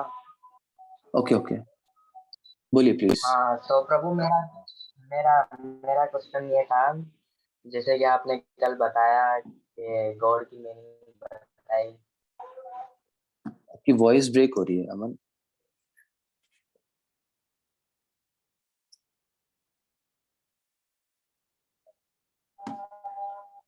प्रभु जैसे आपने गॉड की मीनिंग बताई, जनरेटर, ऑपरेटर और डिस्ट्रॉयर। डिस्ट्रॉयर। तो प्रभु जैसे आपने बताया था ये, तो प्रभु मेरा बेसिक सवाल ये था, जैसे भी हम लोग भगवान श्री कृष्ण को पूजते हैं और मतलब उनकी आराधना करते हैं और शिव भगवान को भी पूजते हैं, तो ऐसे ही हम प्रभु ब्रह्मा जी की उपासना क्यों नहीं करते? नहीं करते तो हैं हम। आप मंदिर जाते हैं क्या? यस प्रभु। आप डेली मंदिर जाते हैं, कभी कभार मंदिर जाते हैं? नहीं प्रभु, मंदिर हमारे घर से ना मतलब थोड़ा दूर है, जैसे कि घर में मंदिर है वैसे। तो अगर कभी आप मंदिर जाएं और अगर आपको स्मरण हो, तो जब सुबह 7:15 बजे श्रृंगार दर्शन होता है भगवान का, तो उस समय हम गोविंदम यस आदि प्रभु। पुरुष बोलते हैं। तो ब्रह्म संहिता ही तो है। यस। तो वो ब्रह्मा जी द्वारा ही तो दिया हुआ तो गीत है, ब्रह्म संहिता, गोविंदम आदि पुरुषम। तो हम बोलते थे ब्रह्मा जी की वर्शिपिंग करते रहे।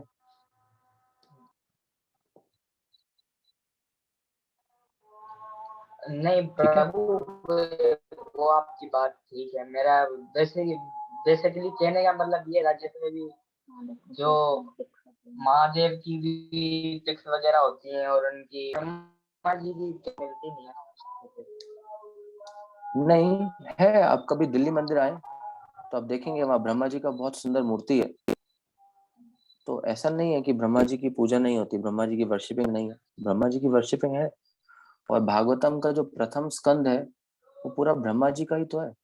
और अगर आप कृष्णा बुक को पढ़ेंगे तो बेसिकली जब इस पृथ्वी के अंदर बहुत सारा पाप बढ़ रहा था, तो पृथ्वी देवी जो है, भूमि जो है, गाय का रूप धारण करके ब्रह्मा जी के पास ही तो जाती है। और ब्रह्मा जी तो कृष्ण भगवान से प्रार्थना करते हैं पुरुष शुक्त प्रेयस की फॉर्म में। और ब्रह्मा जी की प्रार्थनाएं सुन के ही तो कृष्ण भगवान जो है वो इस जगत के अंदर आते हैं। और इवन कृष्ण बुक के अंदर ब्रह्म विमोह लीला है, जहाँ ब्रह्मा जी ने स्वयं भगवान के बछड़ों को चुराया था। तो कई सारी लीलाएं तो हैं ब्रह्मा जी की।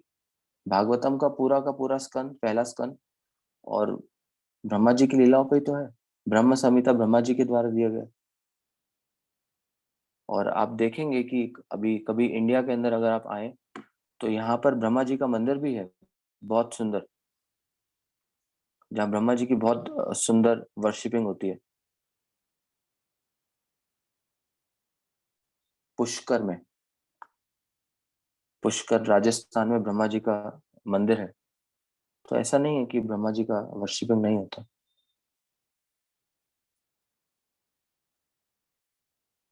ठीक है अमन?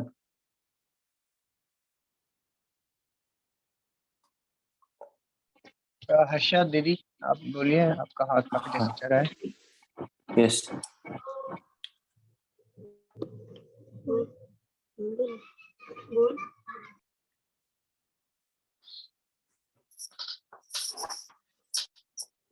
जी बोलिए बोलिए, ना बोलो।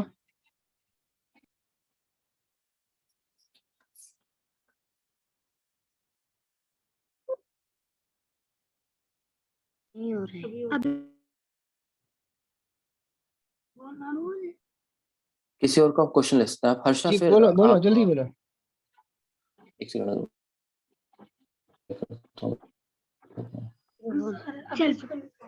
प्रभु, मेरा सवाल ये है कि जब हम भगवान को भोग लगाते हैं तो फिर हम घंटी क्यों बजाते हैं? जब हम भगवान को भोग लगा रहे हैं तो हम घंटी इसलिए बजा रहे हैं। जब हम घंटी बजाते हैं तो उसका लॉजिक यही है कि बेसिकली हम भगवान को बता रहे हैं। जैसे हम सिंपल लैंग्वेज में आप समझ सकते हैं, जब आप किसी के घर में प्रवेश करते हैं तो ऐसा तो नहीं होता ना आप डायरेक्ट घर में घुस जाते हैं। उससे पहले या तो नॉक करते हैं या उसकी डोर बेल या घंटी बजाते हैं ना, बताने के लिए कि मैं आया हूँ।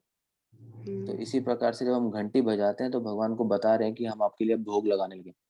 तो भगवान को इन्वोक कर रहे हैं, बेसिकली भगवान को बता रहे हैं कि हम ये सेवा करना प्रारंभ कर रहे हैं घंटी के माध्यम से, और आप इसको स्वीकार करें। तो आपका सवाल है? ठीक है, या नहीं? ठीक है। और नित्यानंद प्रभु, आपका क्या क्वेश्चन है?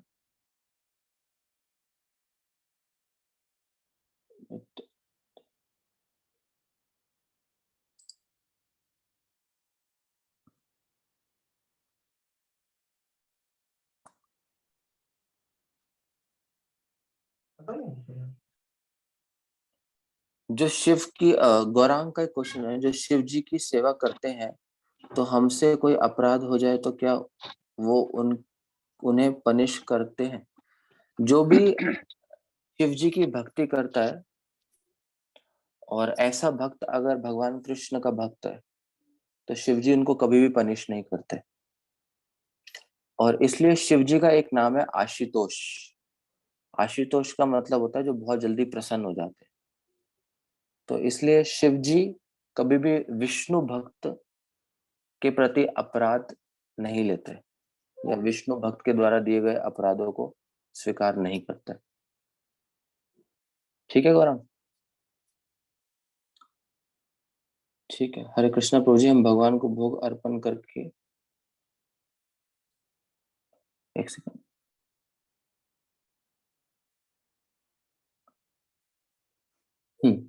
क्वेश्चन है आपका, कहाँ गया? हरे कृष्णा प्रभु जी, हम भगवान को भोग अर्पण कर दें, अगर उसी टाइम कुछ और भी बन रहा हो तो वो दोबारा भोग लगा सकते हैं? हाँ, लगा सकते। बस नियम ये होना चाहिए कि जो भी हम खाएं वो भगवान को बिना भोग लगाए ना खाएं।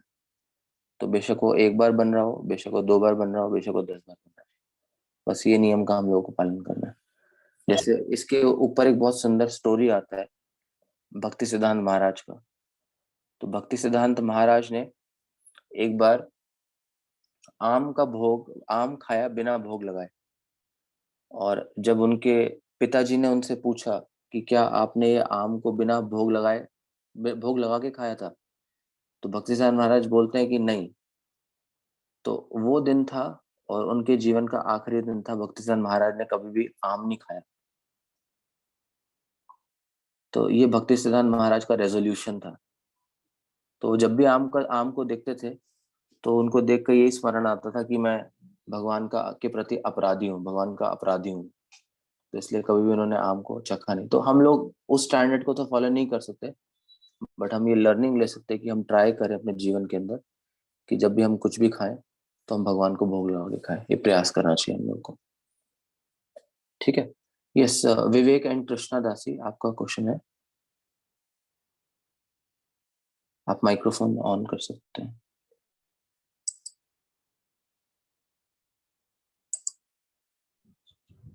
प्रभु जी, यही मेरा क्वेश्चन था आपसे जो आपने अभी हमें बताया। अच्छा, थैंक ठीक है, okay, thank you. Mayank, Prabhu ji, how can I learn Sanskrit? इसके लिए कई बुक्स आती हैं इस्कॉन के अंदर, जैसे परम पूजनीय लोकनाथ महाराज का एक बुक है, आप इसको ऑनलाइन चेक कर सकते हैं, जो सिखा रहा है हम लोग को कि कैसे हमें संस्कृत लर्न करना है। तो आप मयंक ऑनलाइन वो चेक कर सकते हैं अगर वो बुक अवेलेबल है परम पूजनीय लोकनाथ महाराज की साइट पर जाके। तो मैं बुक का जो फोटो है वो अभी ग्रुप में शेयर कर देता हूँ आप लोगों के, तो आप वहां से उसको एक बार चेक कर सकते हैं कि अगर वो इंटरनेशनल डिलीवरी दे रहा है आपके एरिया में तो आप उसको फिर शिप करवा सकते हैं अपने एरिया में। वो बहुत अच्छा बुक है संस्कृत को लर्न करने के लिए। ठीक है मयंक? ठीक है, और कोई क्वेश्चन? यस प्रभु जी, आपका अर्जुन प्रभु आपका कोई क्वेश्चन है?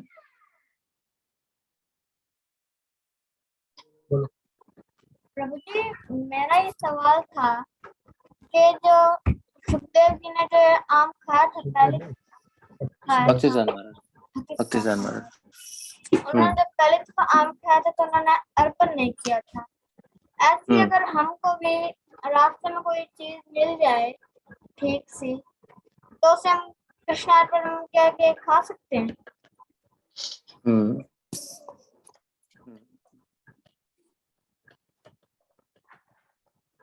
हाँ आप कर सकते हैं रास्ते में भगवान का स्मरण करते हुए, कि अगर आपको ऐसा कुछ मिल रहा है तो आप भगवान का स्मरण कर सकते हैं कि प्लीज भगवान इसको एक्सेप्ट कीजिए, तो फिर कर सकते हैं आप।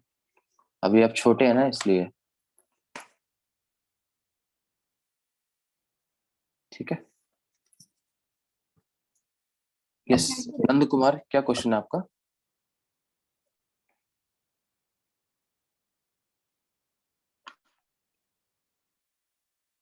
गौरंग अभी अनम्यूट कर रहा हरे हूँ कृष्णा आपको। प्रभु जी। यस नंद कुमार। प्रभु जी, अगर जैसे हम माला कर रहे हैं, हमें पूरे मंत्र पढ़ने चाहिए या आधे, या नमो विष्णु नहीं, पाया पढ़ के शुरू कर दें, या जय श्री कृष्ण चैतन्य? सबसे पहले हमें प्रभुपाद जी का प्रणाम मंत्र करना चाहिए, उसके बाद फिर पंचतत्व प्रणाम मंत्र, फिर हरे जी कृष्ण मंत्र पहली माला पे, जी और फिर जी दूसरी माला पे आप डायरेक्ट पंचतत्व प्रणाम से प्रारंभ कर सकते हैं। जी। जो दीक्षित थैंक भक्त यू होते हैं, प्रभु जी।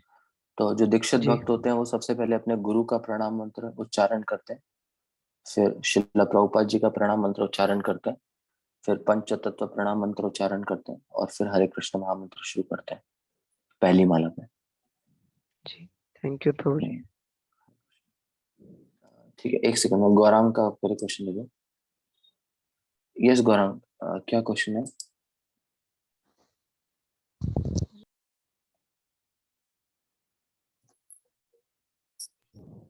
बोलिए गौरांग।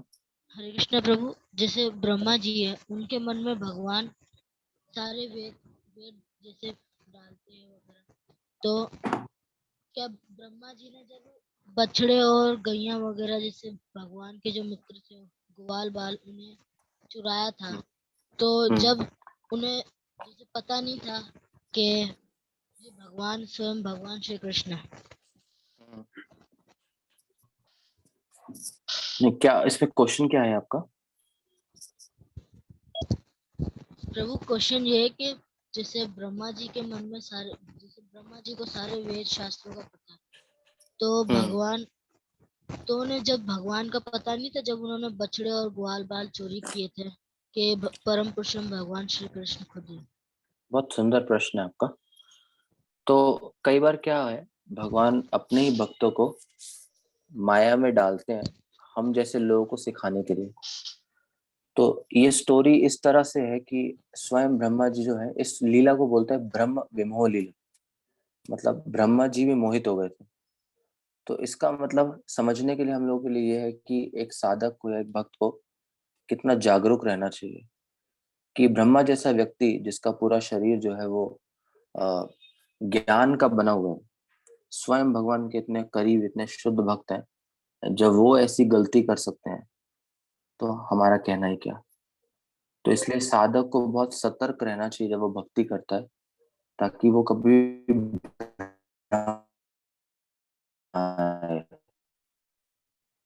तो ब्रह्मा जी में नहीं आए थे, बट स्वयं भगवान ने उनको ब्रह्म में डाला था हम जैसे लोगों को सिखाने के लिए। ठीक है, ओके। यस दुर्गेश्वरी, आपका क्या क्वेश्चन है?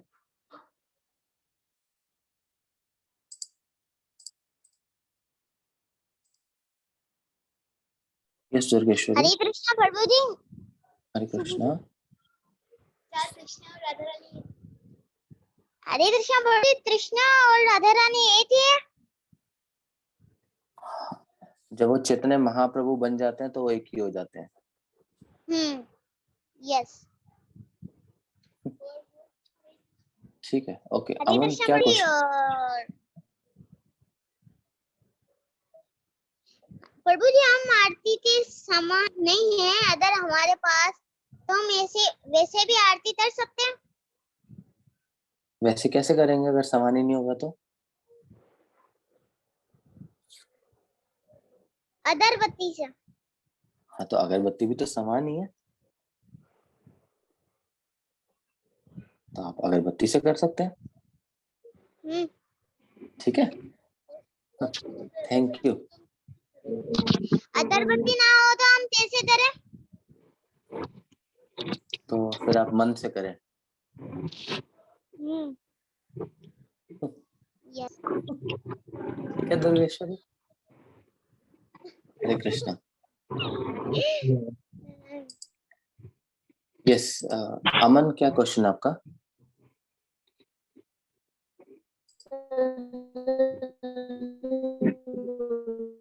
अमन आपका माइक जो है ना वो शायद इंटरनेट लैग कर रहा है। अमन आपका वॉइस नहीं आ रहा, शायद मे बी लैग कर रहा है बहुत ज्यादा।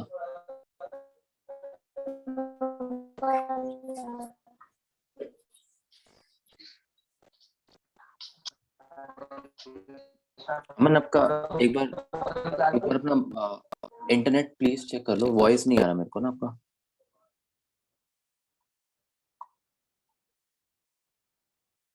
ठीक है, आप एक बार इंटरनेट चेक करो, मैं तब तक किसी और को क्वेश्चन देता हूँ। यस जाह्नवी क्या क्वेश्चन है आपका?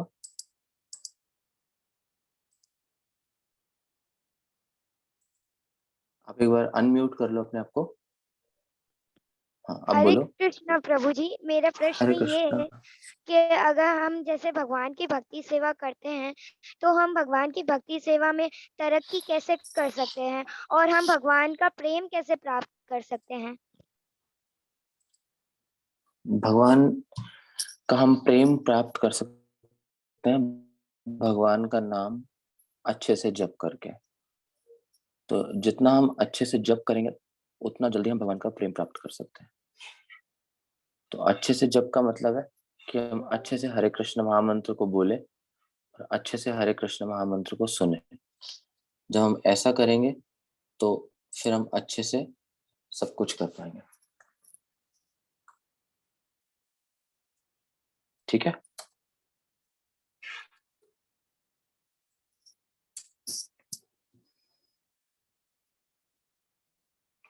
ठीक है। देवऋषि आपका क्या क्वेश्चन है?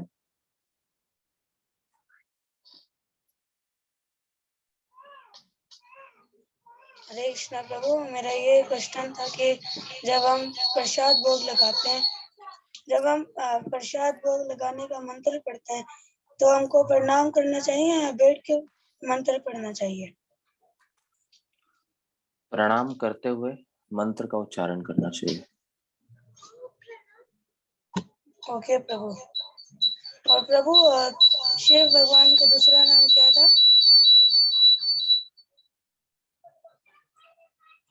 ठीक है, यस किशोरी क्या क्वेश्चन आपका? हेलो किशोरी। प्रभु, बात सुने। हाँ आशुतोष जी प्लीज बताएं। प्रभु शिव भगवान का दूसरा नाम क्या था? आशुतोष। जी हाँ जी किशोरी क्या क्वेश्चन है आपका? प्रभु जी, हम भगवान की सेवा में ज्यादातर कैसे रह सकते हैं?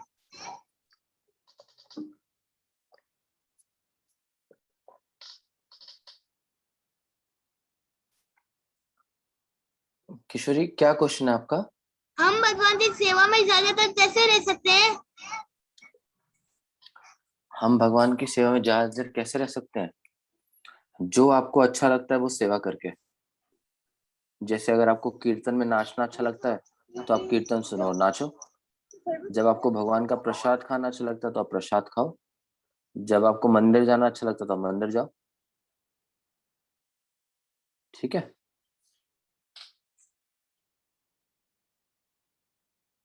आपका माइक बंद हो गया किशोरी।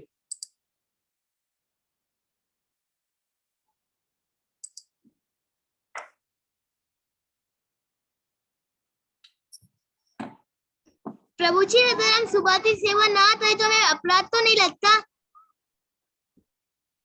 नहीं, बच्चों के लिए कोई अपराध नहीं है, बट आपको ट्राई करना चाहिए कि आप मिस ना करो, आप सेवा करो।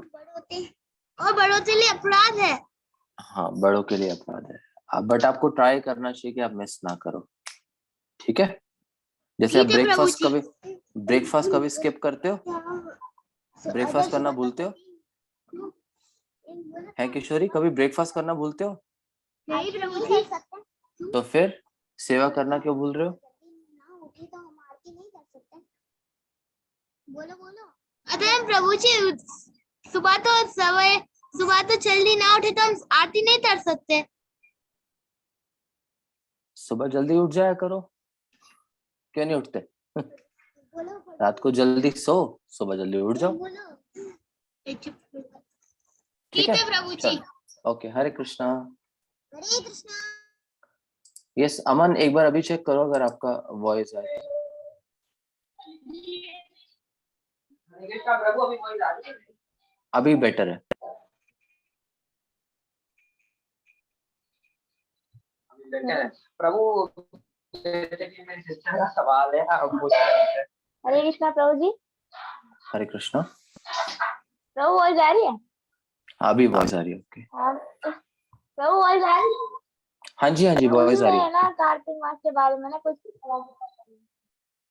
वो कार्तिक मास जैसे के बारे कार्तिक में मास आता पूछना है है, प्रभु जी। तो जैसे क्या कार्तिक पूछना? मास में आते हैं तो पापा बोलते हैं इसमें है ना जैसे बहुत सारे नियम है ना फॉलो करने पड़ते हैं। दीपक बंद करते हैं जैसे सुबह शाम, और है ना जैसे एक टाइम का उपवास भी रखते हैं। तो जैसे अगर उपवास जैसे एक टाइम का हम लोगों ने अन्न त्यागा है और वो जैसे भूल चुक बच्चे हैं अगर खा लिया तो प्रभु वो क्या नाम है वो उपवास कंटिन्यू रख सकते हैं या फिर बीच में छोड़ना पड़ता है? नहीं, रख सकते हैं, रख सकते हैं। कंटिन्यू कर सकते हैं। हाँ, कंटिन्यू थैंक कर यू। सकते हैं। देखिए, अगर इसको आप ऐसे समझिए कि अगर एक बार आप गिर जाएंगे तो ये थोड़ी कि आप चलना छोड़ देंगे, ऐसे ही होता है ना।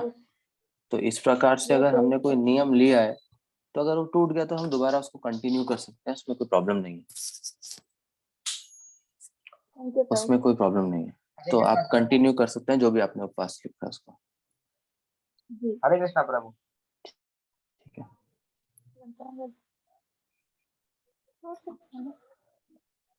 हरे कृष्णा। हाँ जी प्लीज प्रभु। बताइए। हाँ जी प्लीज सुन रहा हूँ मैं। हाँ प्रभु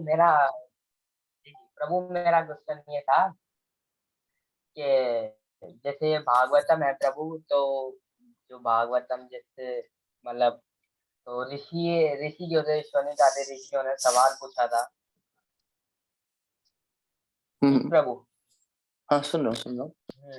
तो प्रभु, हाँ तो प्रभु जैसे हम लोग बेसिकली क्लास आयोजन कराते हैं जैसे किसी भी क्लास का, तो उसके लिए बहुत सारी चीजें, माइक भी होता है और क्या नाम है स्पीकर वगैरह भी हम लोग अरेंजमेंट करा के अच्छा सा लगाते हैं ताकि आगे तक सब लोग तक वॉइस ट्रांसफर हो। ठीक है प्रभु। तो प्रभु इतने सारे ऋषियों थे और वो मतलब इतने आगे आगे तक बैठे हुए थे, तो उन तक आवाज कैसे पहुंची होगी प्रभु? मतलब अच्छा मैं समझ गया। आपका प्रश्न है कि जब सुखदेव गोस्वामी ने कथा को प्रारंभ करा यस तो उस समय पूरे ब्रह्मांड के सब जो लोग थे वो एक जगह पे एकत्रित हो गए। तो उस समय इतने सारे लोगों तक सुखदेव गोस्वामी का आवाज कैसे पहुंचा? तो इट्स लाइक देखिए, पहली बात तो ये जो कथा है वो कई वर्षों पुरानी है।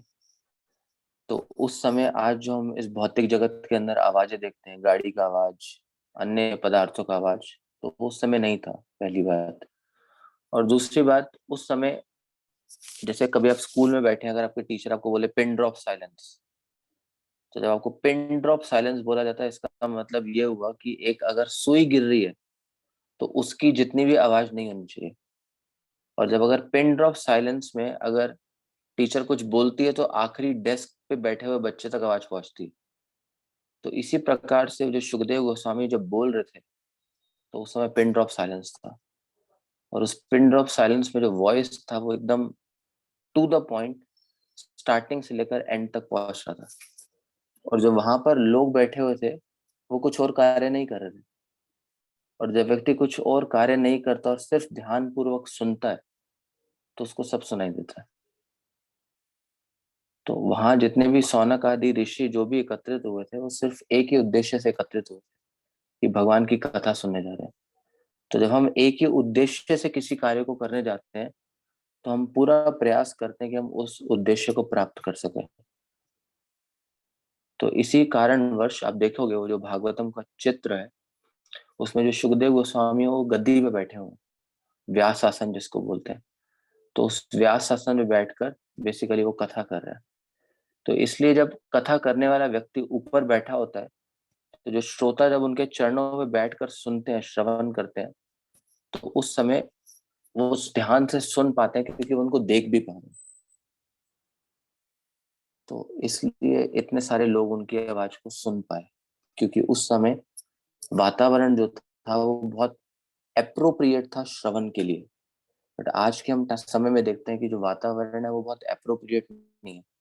अगर आप कथा करने बैठते हैं, बीच में फोन कॉल्स आती हैं, बीच में इतना डिस्टरबेंस होता है बच्चों का, कोई भी अपने बच्चे भी साथ में लेकर आए तो ना बच्चे थे, ना फोन था, ना ट्रैफिक था, कुछ भी प्रतिकूल परिस्थिति नहीं थी। पूरी की पूरी जो परिस्थिति थी वो पूर्ण रूप से अनुकूल थी, जिसके कारणवश इतने सारे लोग श्रीमद् भागवतम का पान कर पाए। और एक इसमें एक इम्पॉर्टेंट चीज और भी है समझने के लिए कि उस समय पे लोग सब श्रुतिधर थे। श्रुतिधर का मतलब होता है कि एक बार अगर आपने किसी चीज को सुन लिया तो वो आपको याद रहता है। तो जब आप किसी चीज को बहुत ध्यान पूर्वक सुनते हैं तो आपको याद रहता है। इसलिए यही कथा जो है दोबारा किसने दोहराई? सूत गोस्वामी ने, नैमिषारण्य के लोगों को। और सूत गोस्वामी कौन है? सूत गोस्वामी वो व्यक्ति हैं जो सुखदेव गोस्वामी की कथा को सुन रहे थे। तो क्योंकि उन्होंने इतने ध्यान से सुखदेव गोस्वामी की कथा को सुना था, इसलिए सूत गोस्वामी दोबारा उस कथा को दोहरा पाए। तो सोचिए कितना रैप्ट अटेंशन रहा होगा सूत गोस्वामी का। अभी जो हमने पिछले 1 घंटे में डिस्कस करा, हमें बोला जाए कि दोबारा आपको दोहराना है तो शायद 10% भी नहीं दोहरा पाएंगे, राइट? तो इसलिए वहां का वातावरण ऐसा था कि इतने लोग सुन पाए। ठीक है, तो जी 10 बज गए, अब वाइंड अप करें या कैसे करें? यस प्रभु जी। क्योंकि ऐसे बहुत बहुत आभार आपका। बच्चों के सवाल तो बहुत है, ये सिलसिला हम कोशिश करेंगे जारी रखने। और इन बच्चों से मेरी प्रार्थना है, सवाल बहुत हो चुके अपने हैं, लो कर लीजिए सब लोग। जो बाकी के क्वेश्चन रह गए हैं तो इन क्वेश्चन को अभी हम फिर दोबारा आपसे आयोजन करेंगे इस कथाओं का और बनाएंगे। तो रोजा पे एक यूथ फोरम के बारे में आप कह रहे थे कि हम एक ऐसा यूथ बनाएंगे बच्चों के लिए, मतलब जिसमें कुछ बच्चे जो समझदार हो, तो उसके लिए फिर आप जैसे टाइम थोड़ा सा अभी हम बात कर लें या बाद में फोन पे बात करें, कैसे? थोड़ा सा इनका हवाला दे दें। बाकी जैसे हम लोग देख रहे हैं प्रभु जी, तो अपने जैसे बात कर रहे थे, तो हमारे पास यहाँ पे इस वक्त तकरीबन ऑल ओवर पाकिस्तान यहाँ पे भक्त डिवोटीज ने यहाँ पे शमूलियत की, हमारे साथ शामिल हुए हैं, जिसमें मतलब जैसे पंजाब पूरे लगभग चारों सूबों से प्रभु जी इसमें इस वक्त हमारे साथ भक्त मौजूद है। बच्चे पंजाब से हैं, भावलपुर में सक्कर से हैं, लाड़काना से हैं, कोयटा से हैं, बलूचिस्तान से, और फौजदार से हैं, बलूचिस्तान से, सरहद से, हैदराबाद से है, कराची से भी, लाड़काना से भी। तो मतलब बहुत सारे जोन है, न सिर्फ कराची बल्कि तकरीबन ऑल ओवर पाकिस्तान के भक्त बहुत सारे फैले हुए हैं। और भगवान की बड़ी कृपा है, गोपाल जी का आशीर्वाद है, यहाँ पर हमारे पास बहुत सारे भक्त हैं जो प्रयास कर रहे हैं इस भक्ति की भावना को बढ़ाने का। तो बहुत सारे बच्चे, आप इनके प्रश्नों से भी आपको अंदाजा होगा कुछ इंटरप्रेट प्रश्न है, तो इस तरह से आप जैसे थोड़ा सा तो बता रहे ताकि हम नेक्स्ट को करेंगे, जैसे आप टाइम देंगे उसके मुताबिक फिर हम इसको बना देंगे। हम लोग प्रभु जी ऐसा कर सकते हैं, जैसे आपका मेरा स्टार्टिंग में डिस्कशन हुआ था तो मुझे ये बताया गया था कि जो एज ग्रुप रहेगा वो यूथ का रहेगा। यूथ मतलब बेसिकली 15 से 25 साल। बट हम लोग जो यहाँ एज ग्रुप को मैं पिछले 3 दिन से देख पा रहा हूँ तो ये उस एज ग्रुप में नहीं। तो Yes, मुझे जब मैंने पहला सेशन लिया तो मुझे रियलाइज हुआ कि जो हम लोग सेशन कर रहे हैं वो इस एज ग्रुप के अकॉर्डिंग नहीं है। तो हम लोगों को इस एज ग्रुप के अकॉर्डिंग डिजाइन करना पड़ेगा। तो हम लोग ऐसा कर सकते हैं कि लाइक जो 8 साल से लेकर 15 साल तक के या 14 साल तक के बच्चे हैं उनको हम एक ग्रुप में डालें, और 14 साल से लेकर 25 साल तक के जो बच्चे हैं उनको हम एक एज ग्रुप में डालें। तो इस तरह से अगर हम क्लास को डिवाइड करेंगे तो मुझे लगता है हम ज़्यादा अच्छे से डील कर पाएंगे, क्योंकि हर बच्चे का अंडरस्टैंडिंग का लेवल एक जैसा नहीं होता। तो शायद जब मैं बोल रहा था तो कुछ ऐसी बातें होंगी जो शायद इनके दिमाग से ऊपर से जा रही होंगी, तो इनको समझने में मुश्किल आएगी। तो बेटर है कि हम कोर्स को इस तरह से डिजाइन करें कि जो हमारे पास ऑडियंस है वो एक कॉमन एज की हो और उस एज के अकॉर्डिंग हम चीजों को प्रेजेंट करें। तो हम लोग 8 साल से लेकर 14 साल तक का एक ग्रुप बना सकते हैं और 14 साल से लेकर 25 साल तक का एक ग्रुप बना सकते हैं। और जो 14 साल से 25 साल तक का ग्रुप है उसमें लड़के और लड़कियां को अलग अलग रखें। यस, तो वो डिसिप्लिन रहेगा तो थोड़ा अच्छा रहेगा फ्यूचर के लिए भी ना। ठीक है। तो ऐसा कर सकते हैं। और अगर कोई कॉन्ग्रीगेशन है लाइक कोई शादीशुदा है मतलब अबव 25 है, जैसे मैं अभी दिल्ली एनसीआर के अंदर जो हम लोगों का प्रीचिंग रहता है तो मैं यूथ प्रीचिंग रन करता हूँ मेजरली, और साथ साथ कॉन्ग्रीगेशन प्रीचिंग भी मैं देखता हूँ। तो कुछ अगर गृहस्था भक्त जो है या कुछ मेल डिवोटीज हैं जो 25 से लेकर 40 ईयर्स तक है, तो अगर उनका कुछ ऐसा उनका अलग से कुछ क्लास रखना है, जो नए भक्त हैं जो पुराने नहीं है मतलब अभी नए नए जुड़े हैं, कुछ 5-6 महीने या 1 साल हुआ है, तो उनके अकॉर्डिंग फिर हम लोग कोई क्लास कंडक्ट कर सकते हैं।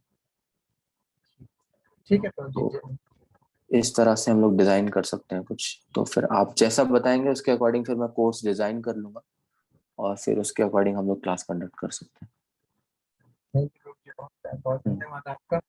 फिर जैसे भी धन्यवाद आपका। जो भी आप जैसे भी आपको कोई समय मिले तो आप फिर अलग से मुझे डिस्कस करके मुझे बताइएगा, उसी मुताबिक फिर मैं कोर्स को ना जो बच्चों हम को लोग तकसीम करूंगा। वीकेंड में प्लान कर सकते हैं, लाइक मेरा जी। बाकी डेज तो वर्किंग रहता है, जी। तो हम लोग सैटरडे या संडे प्लान कर सकते हैं कि लाइक सैटरडे बच्चों का क्लास और संडे बड़ों का क्लास, या एवरी संडे यूथ क्लास लड़कों का क्लास और लड़कियों का क्लास।